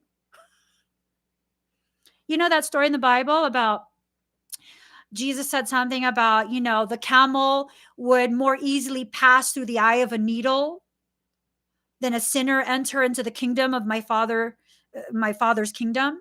It's I don't know if I quoted it wrong, but it's the eye of the needle, right? Well, something was lost in translation because what he was talking about was like that entryway to enter into like the fortified parts of the city. He wasn't talking about a sewing needle. And I distinctly remember Jesus said, "Forgive them, for they know not what they do." I'm pretty sure he was including the spiritual people in there. I say this as a former spiritual person, and a former Catholic, and a former Christian, and a former. I've lived so many lives within this lifetime, thinking that I needed to be this, and then I'll be worthy. Oh, no. Oh, now I have to be this person, and then I'll be worthy. Oh, no. And then I have to be this person, and then I'll be worthy. Oh, no. Oh, I have to do yoga. And then I pretzeled myself, and I still wasn't worthy.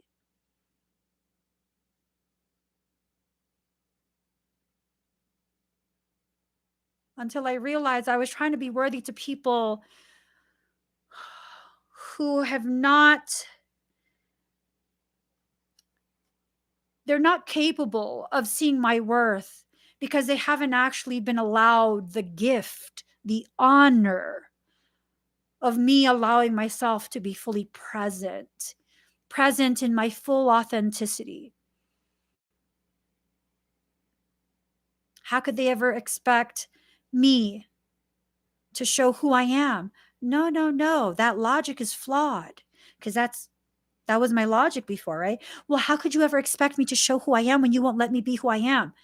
No. That's like the chicken and the egg. That's a bullshit reasoning to keep you caught up in a cycle of shame and guilt. The real question is, how could I ever expect you to accept me as I am if I've never allowed you to see who that is? So let me show you and free you to decide. And that is true power. That is true growth. That is releasing the programs that keep you caught up in cycles, not psychobabble bullshit that just tries, it's an attempt to make yourself sound as though you've done the work and you've read the texts, you've done the esoteric research. It's all the same. Who gives a shit what other people are reading? See, when you're so caught up trying to check if people are on the same word in the same sentence of the same paragraph of the same page of the same book of life that you're on, you're not reading your own book. The books are different. Your life is not the same as their life. So whose book is being read? You live your life. Let go of all the stuff. Let go of all this stuff. Allow yourself to be who you are. Some people will like you. Some people will not. You're not here to be liked. You're not here to be popular. You're here to have social experiences that will help to shape you and your perceptions. Shape you to the degree that there is no extra space, no void left for the bullshit programming to occupy. It's about being a free thinker. You know how dangerous that is? To be able to think so freely and choose your peace? That you can have your own thoughts and people don't have to agree. That you can have your own thoughts, not need people to agree, and speak it, share it. How is this talk affecting you? Is it expanding your mind in ways you didn't expect your mind to be expanded?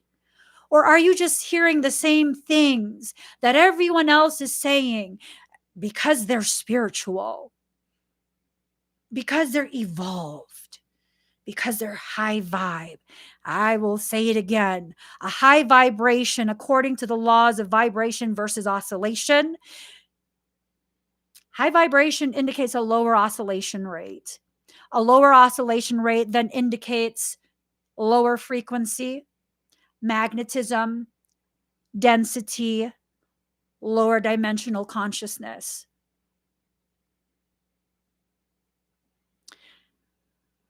This is going to blow your mind. How about we not give a shit what level of dimensional frequency we're on? How about we just be, learn, experience, expand, and let our soul take care of where we're anchored? See, you're wasting your time trying to anchor in places that you don't even know if you have the key pass.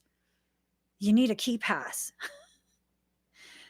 That's why once you hit 5D, most parasitic demonic grunts can't access you.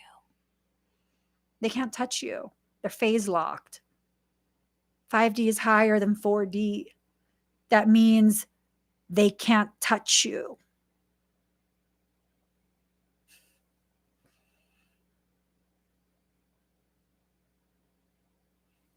Case in point, okay? At the risk of this sounding as though it's ego-based, I don't care, it's a truth. The level of frequency that I'm naturally anchored at, and it fluctuates. I know I'm literally untouchable to most things. You can't touch my energy. So you don't have the key pass. That's why I really don't give a shit. And people are like, oh my God, do you realize how many things are attacking you all the time? Yeah, no, they're not allowed to touch me. They're a different dimension. They're anchored too low. They can't touch me. They can't jump. They don't have a key pass.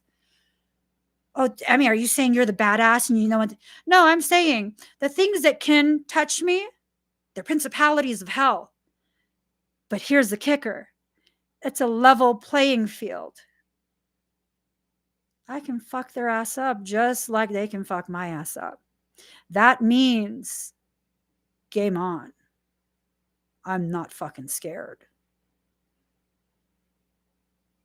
I know all the tactics. I'm hypervigilant. The moment I detect shit, I'm paying attention. You're going to get in, I'm going to fucking make you earn that. I'm going to make you earn that. I can be breached. Real fucking hard, though. Real fucking hard.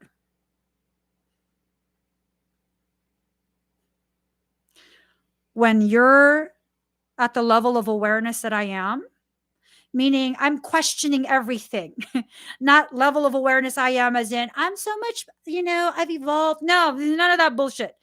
I question everything. How the fuck are you going to get in if I'm already like, energy feels a little off.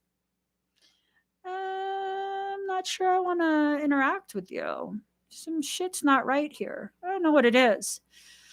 I don't want to know. Yeah, no, pretty sure I don't want to know. Fuck off. And for most of my life, I've existed without that purging of the program that tells me, like, you have to make sure everyone feels comfortable. Where I'm going to rush to you and be like, oh my God, are you okay? Come sit with me. I don't want you to be alone. No, I'm good. I'm sure you're a good person. I'm just not going to be around you. I'm just good. I'm good. It's okay. You be who you are. You don't have to change anything about you. But I'm going to go over there. Like, way over there. I'm good. Have a good day. You have a good day. I'm just good. I used to do this thing where it's like, don't be mean. Give them a chance to prove you wrong. Can one of you please kindly humor me and ask me how many times I've been wrong about my intuitive hits on people? One of you please do me that favor. Humor me and ask me how many times. Ask me how many times. I can't wait. None. Never.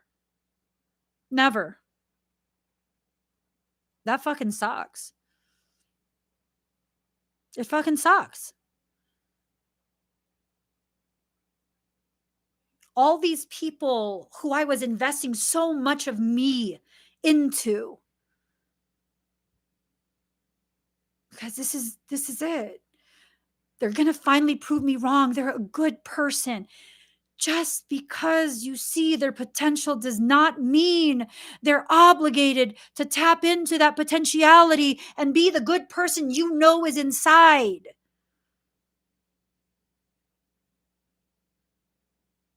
That's sovereignty.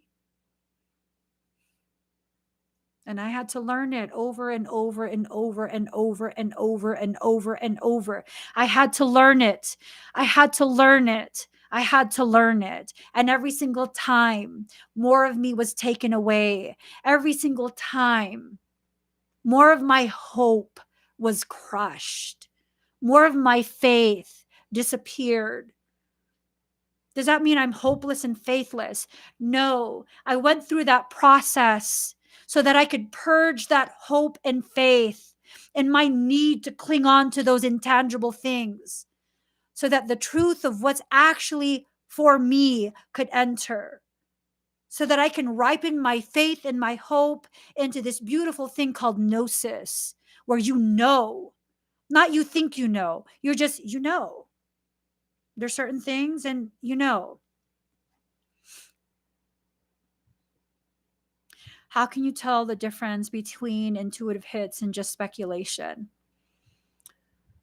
For most empaths, and there are exceptions to every single statement anyone could possibly make, okay? There's no absolutes when it comes to human beings.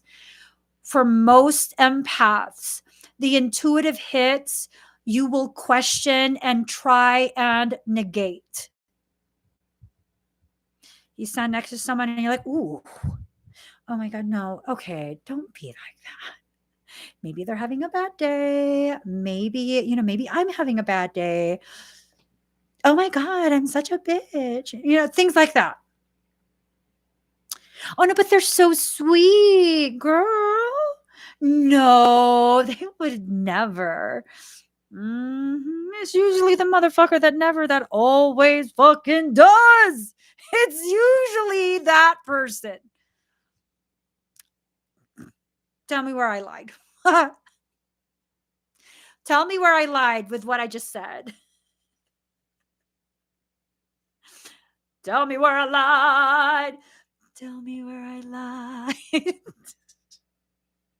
I'm telling you, my husband has this rule.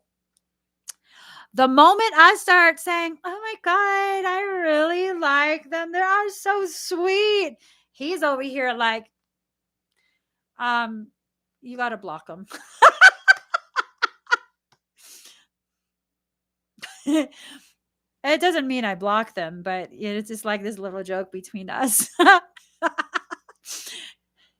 Because I swear, every time I say that, it ends up fucked up.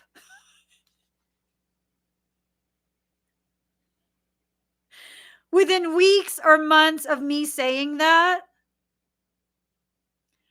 I swear to God, I'm drawn to demons or some shit. I don't know. Maybe that's my kink. I don't know. I don't fucking know. But every time I say that, oh my God, they are so sweet. I really like them.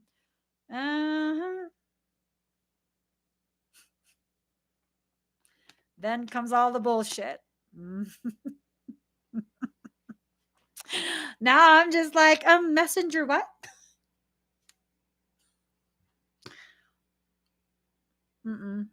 I tell you, I am drawn to the darkest motherfuckers ever. I'm just saying. I'm just like, oh, look at that darkness. Let me give you a VIP pass. Yeah, I'm just, I don't know. That's literally how I am. That's just literally how I am. The people who are like really quality type of connections for me, and it will last a very long time, I'm always like, I don't know. I mean, they're a good person, don't get me wrong, and they're really nice. I don't know.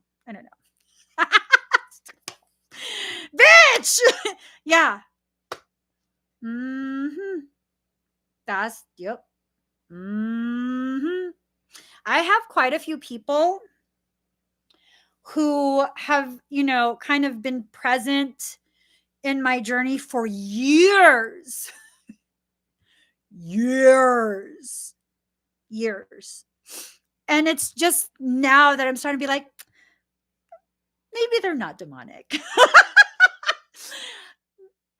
I'll answer one or two messages like, hey, what's up? Don't respond too quickly because then I'm going to freak out. I'm going to be like, okay, see, they were just waiting. They were just waiting. No, I don't know. We got to wait another couple years because we don't know what's really happening there. I'm just, yeah, that's Pisces and empath. And the more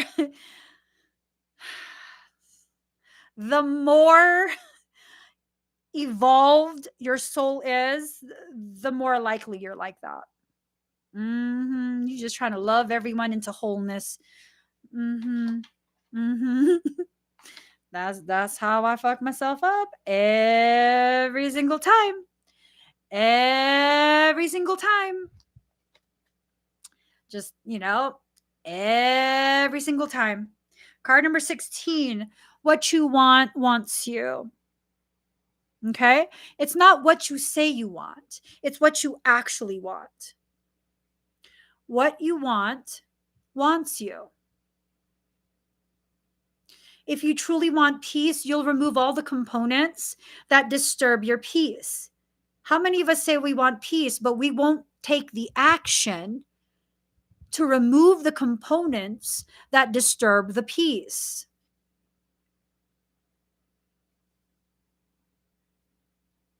I want peace. And that's that. I want peace. And some people might not understand. Like, some people might be like, oh my God, why are you like that? My peace involves energetic peace as well. There can be those who are civil in their communication, but when their energy does not vibe with my peace, then I must begin doing some weeding in my garden.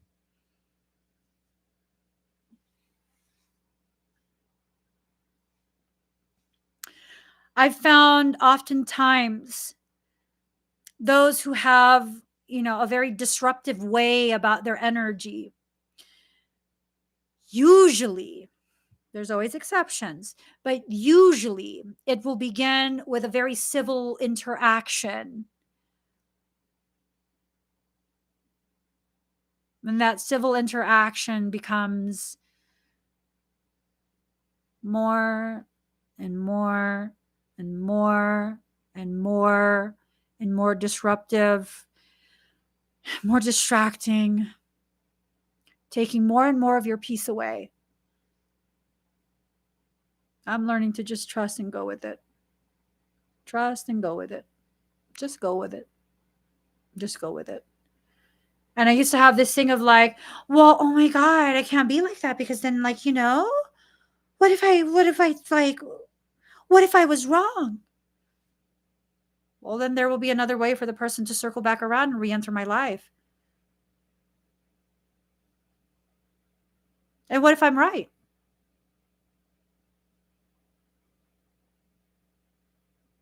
We're always erring on the side of you're wrong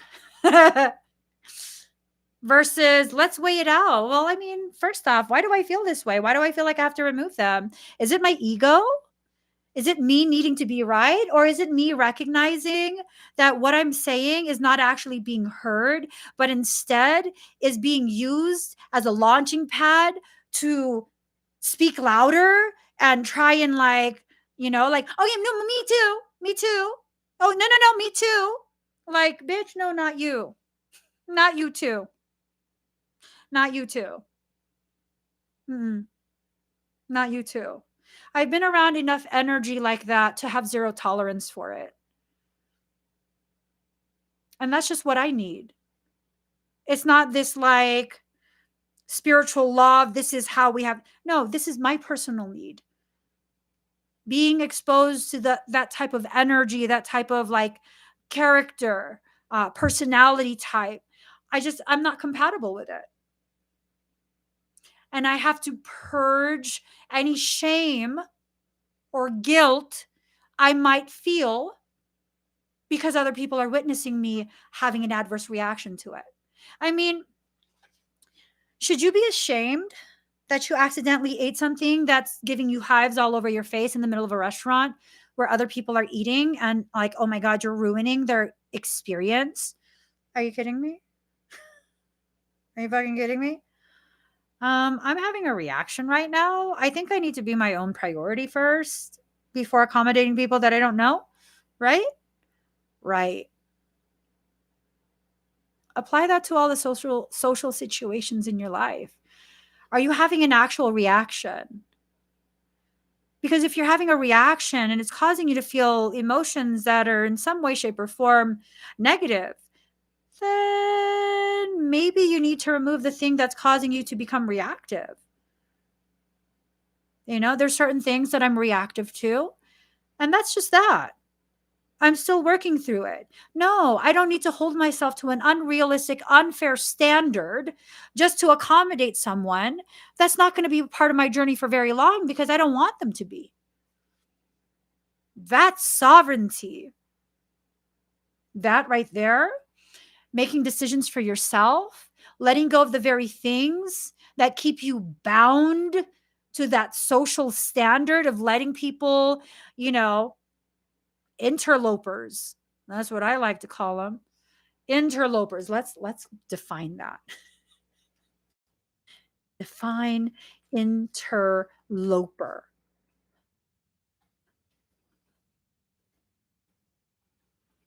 A person who becomes involved in a place or situation where they are not wanted or are considered not to belong. An encroacher, intruder, invader, infiltrator.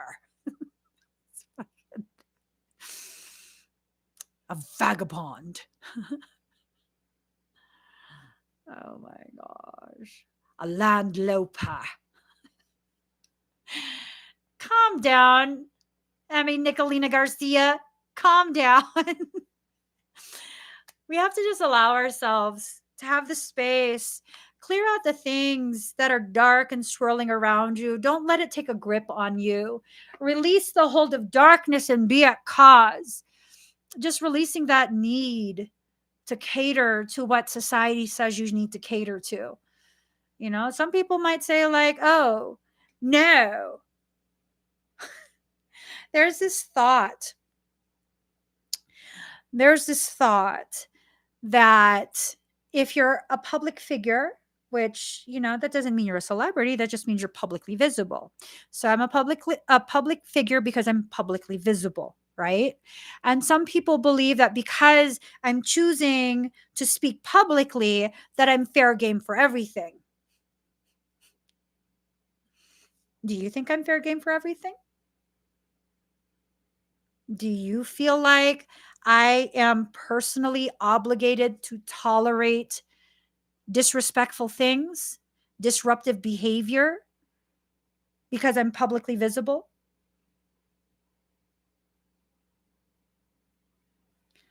If you are at a restaurant, you've just entered, go sit at a table where someone's already seated, move their plate aside, clear half the table, push it all on one side, and invite your party over to that table. I mean, it's a public table. It's a public table. Like what? That's not, I'm not out of bounds. You shouldn't eat in a public place if you don't want this to happen. Like, that's the same logic. No one has to tolerate anything. And we have to purge the programmings that make us feel like we are forced to. Those programs that make us feel like, oh, we have to this and we have to that. And like, I had someone who was, I don't know, she found me and she was like, she's going to grow my channel and yada, yada, yada. And I'm just like, okay. And then she's advising me, this was years ago. She's advising me and telling me like, I should not address anyone in the comments that are negative.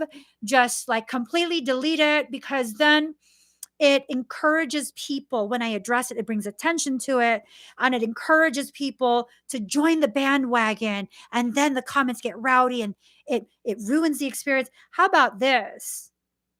How about I be the mother that I already am? And if you want to act up, you will have a consequence and you'll be put in timeout. I promise you. The only people that come on this channel and be rowdy are people who don't know the rules yet. And what are the rules? Be respectful with your energy and your words. Don't be disruptive. You can share. You can interact with each other. Don't be disruptive. If you have energy that's like, look at me, I know I'm saying the same thing she's saying, look at me. No, just no. What do you mean no? I don't know. Figure it out. No. When my heart says no, it's a no. And that's that. And I'll take time privately by myself and I'll figure out what the no was for. The read goes on. If you apply that type of processing to your life, you cut out a lot of the bullshit. You really, really do. You cut out a lot of the bullshit. That doesn't mean your life's going to be perfect. You're never going to experience any type of struggle, hardship, pain. No. But it's a good way to help ensure you won't experience any of the unnecessary. Okay? So there's that card. Card number 13, power of attraction. Calling to you the things that you want and need. Okay? If what you want is not aligned with what you need, you will not get it. And if you get it, it will not stay. It will not be long term. That's just how it works. Well, but I want that. Okay, but do you need it? Well, no. Okay, then you can't have it. So, okay. I was looking at the Land Rovers because they're cute, right? Little sporty things. They're super cute. I want one. Do I need one? No, I don't even like to drive. Okay, well, then you can't have one. That's how that shit works. Oh, but I want one. Okay, well, go buy one. Go ahead and try and buy one. And struggle through the monthly payments and the insurance and the cost of constantly having to repair a Land Rover, because that shit's not cheap. And let's see how long that lasts. Yeah. Apply that to people in your life. Apply that to people in your life. But I want him.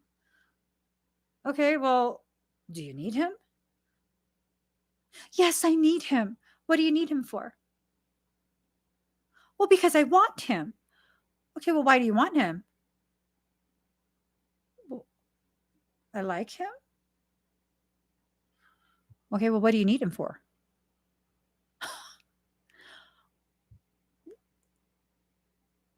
What do you need him for? Does it pay your bills? To get you gifts?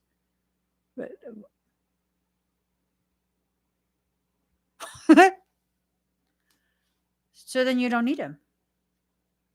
You just want him. I'm just saying, but he's my twin. He's my twin. Okay. I don't know. What do you want me to say? Okay. But do you need him? I need to be in divine union with who? What's that even mean? I don't know. What is a divine union? I'm making the lights flicker. What's a divine union? Put it in your words, not what you read somewhere else. What's a divine union? What is a divine twin flame union? And remove the romance out of it.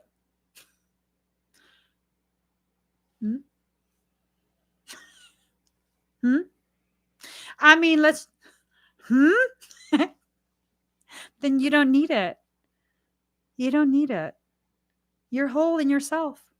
I'm not saying no people are going to be in a marriage, long-term relationship, And, the concepts that we have been greatly distorted. It creates more distortions within you when you take in other people's distortions. If what you want does not align with what you need as a human being, but also as a soul, then it will not be allowed. You will not get it. You might be able to get it temporarily, and then it will be taken away. Okay? Fire cleanser. Just let it all burn. You should let it burn. I don't know. USHERRAYMOND. I don't know. Ooh, I like that. A divine union to me is a partnership where everyone has to invest. It's work. It's not just walking into something and getting what we want the way we want it. I really like that. It's like a slightly more in-depth version of my concept of I don't want to fall in love, I want to grow in it. Mm-hmm. Mm-hmm. Yep. Love it. I love that. Thank you for that, Polybius. Polybius? Did I say that right? Polybius? I'm just saying it. Yes.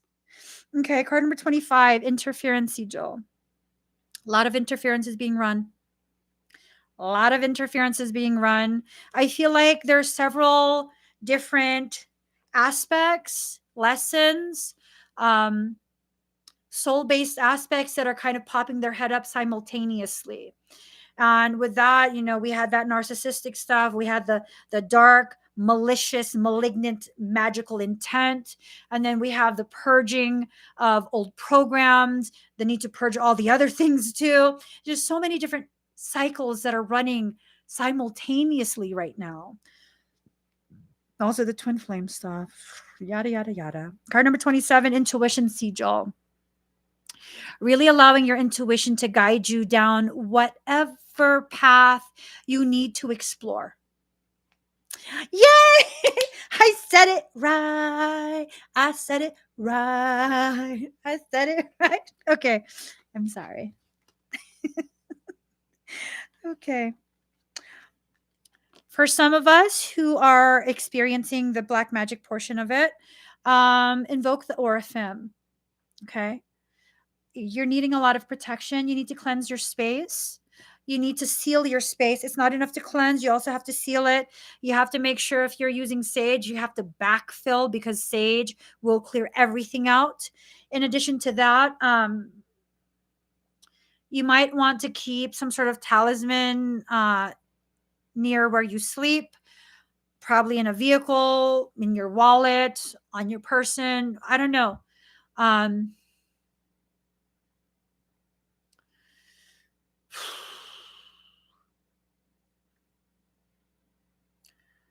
I don't want to. Mike goes, maybe it's time for another black magic. No, I don't want to.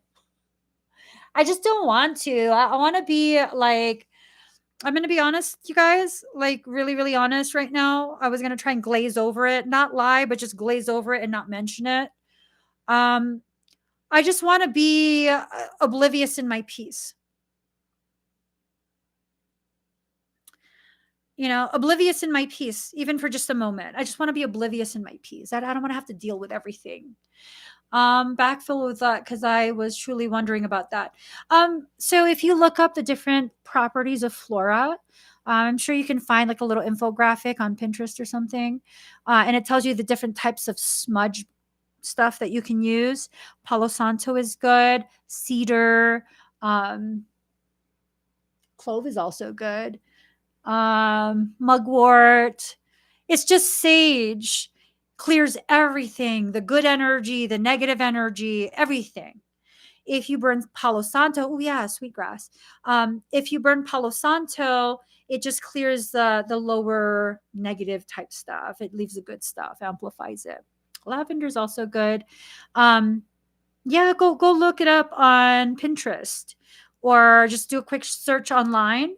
I like to go on Pinterest for things like that, like infographics, just because it's like it's a nice. They do it really cute.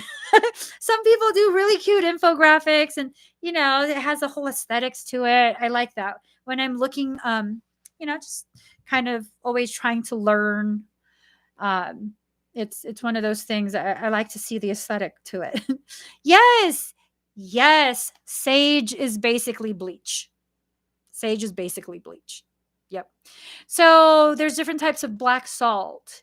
If you're talking magical black salt, that actually comes from an iron, like a cast iron pot, cauldron type thing. It's not just salt that's black. There's black salt that comes from Hawaii and other places. It's not the same salt. So careful about that. What about the smudge stick I just ordered from you? That was from Vortex, I think you said. That one has, I believe, cedar and sage. So that by itself, that's all you need. The one running through a forest. Yeah, you guys, it's horrendous. I recently found a box from when we went to the beach. There is so much. It's like I brought the beach home because all my kids went with me and everyone needed all of their stones and shells, and I found a hagstone, a big one. I don't know, you guys. It'd be too much. I take pictures of everything, and I also bring home a lot of things. And my kids collect like big ass branches. I'm not joking. It's like most kids would pick up like little sticks, right? They're like, oh, it's my wand or whatever. No, no, no. A big ass branch. Like walking stick size. I'm like, how are you going to fit that in the car? Mm-hmm. Even my dog is like that. My like senior citizen pit bull. We went camping deep in the forest. It was primitive camping. There's like no one else nearby, right? So she's like just loose. We never really let her loose when other people are nearby because she's a bully pit and people are scared. And so she's like loose in the forest. And I was like, where's your toy? Go get your stick. Go get your toy. This bitch came back with a sapling. What the f- Y'all know what a sapling is?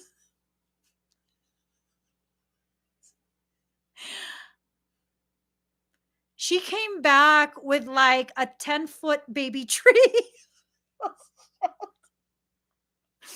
A literal baby tree. Dragged it through the forest to play fetch. How you expect anyone gonna throw a baby tree across the forest? I don't know if it fell, but the roots were still attached. I'm like, bitch, that's a fucking baby tree. What is wrong with you? No one wants to play with that. And she was so happy. She's like, I got a stick. That's not a stick. That's a tree. Oh my God. It literally was maybe like, I want to say about 10 feet long. Like the kids can't even lift that. What are you doing? And she wouldn't leave it alone. I was just like, I don't know whose fur child you are, but she got a whole fucking tree. All right. So invoke the Oraphim. Someone's trying to plant a trap. This is a very demonic person. I'm not even going to mince words. I'm sure this person either has narcissistic tendencies or is a full-on malignant narcissist. They are very dangerous for you. They're plotting shit. They're plotting shit. They're plotting. They're plotting. Okay. I'm pretty sure I know who this is for me. If you immediately know who it is, if someone immediately comes to your mind, then you know that message applies to you. If you have to sit and think and be like, oh my God, who's plotting? It's not for you. It's not for you. This motherfucker's trying to plot.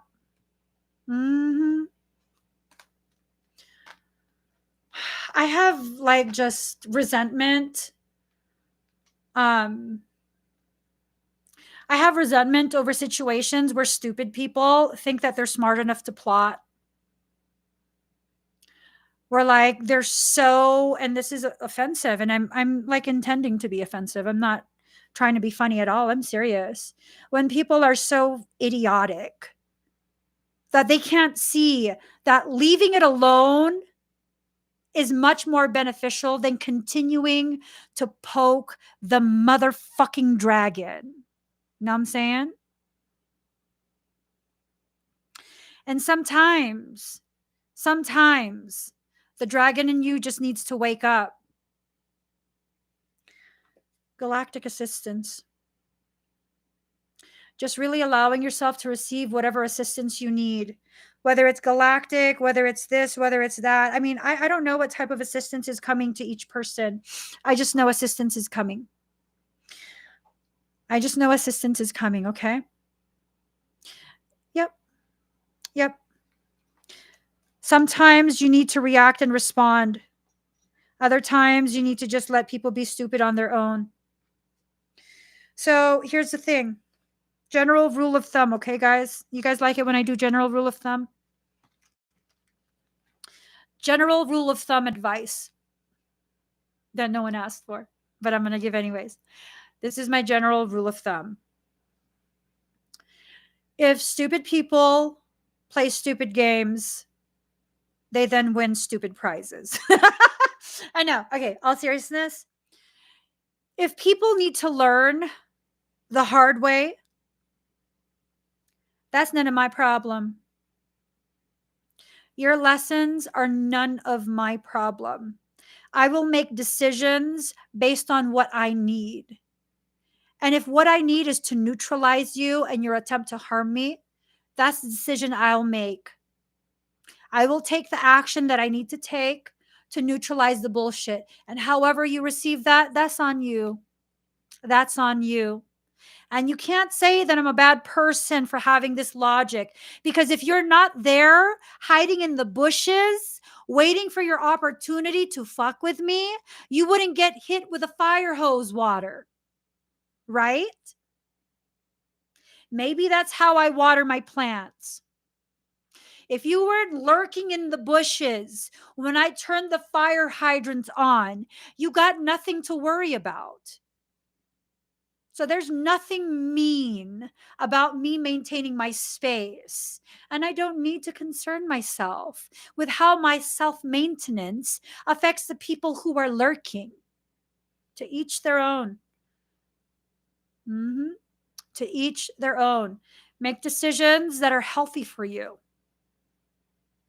And if people start telling you, well, you burned me by leaving and la, la, la, la, la. Bitch, you saw me turn on the car, right? Why the fuck you stay under the wheel?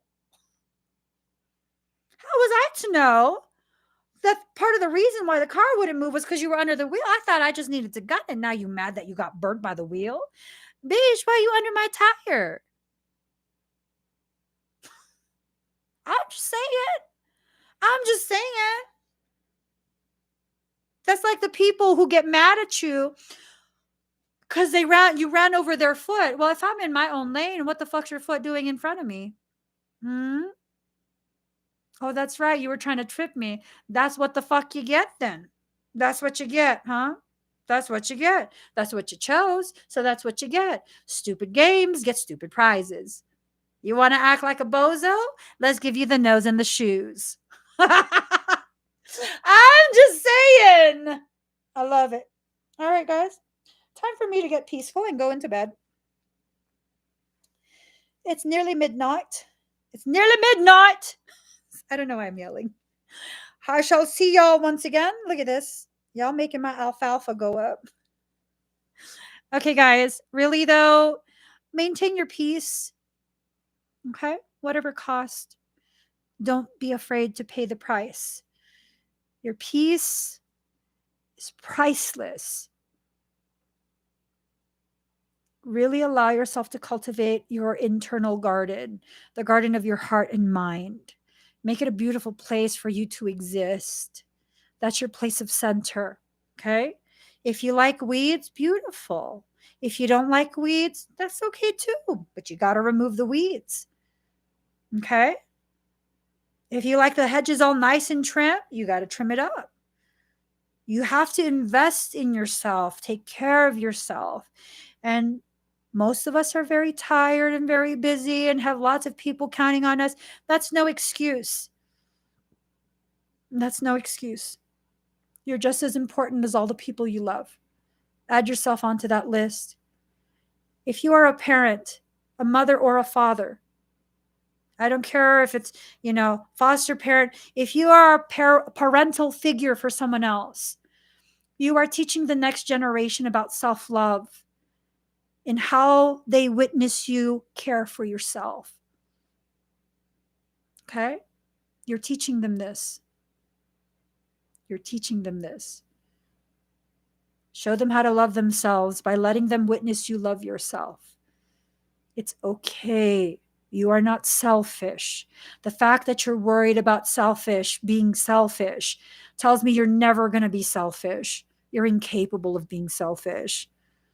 You might be inconveniencing people, probably not on purpose.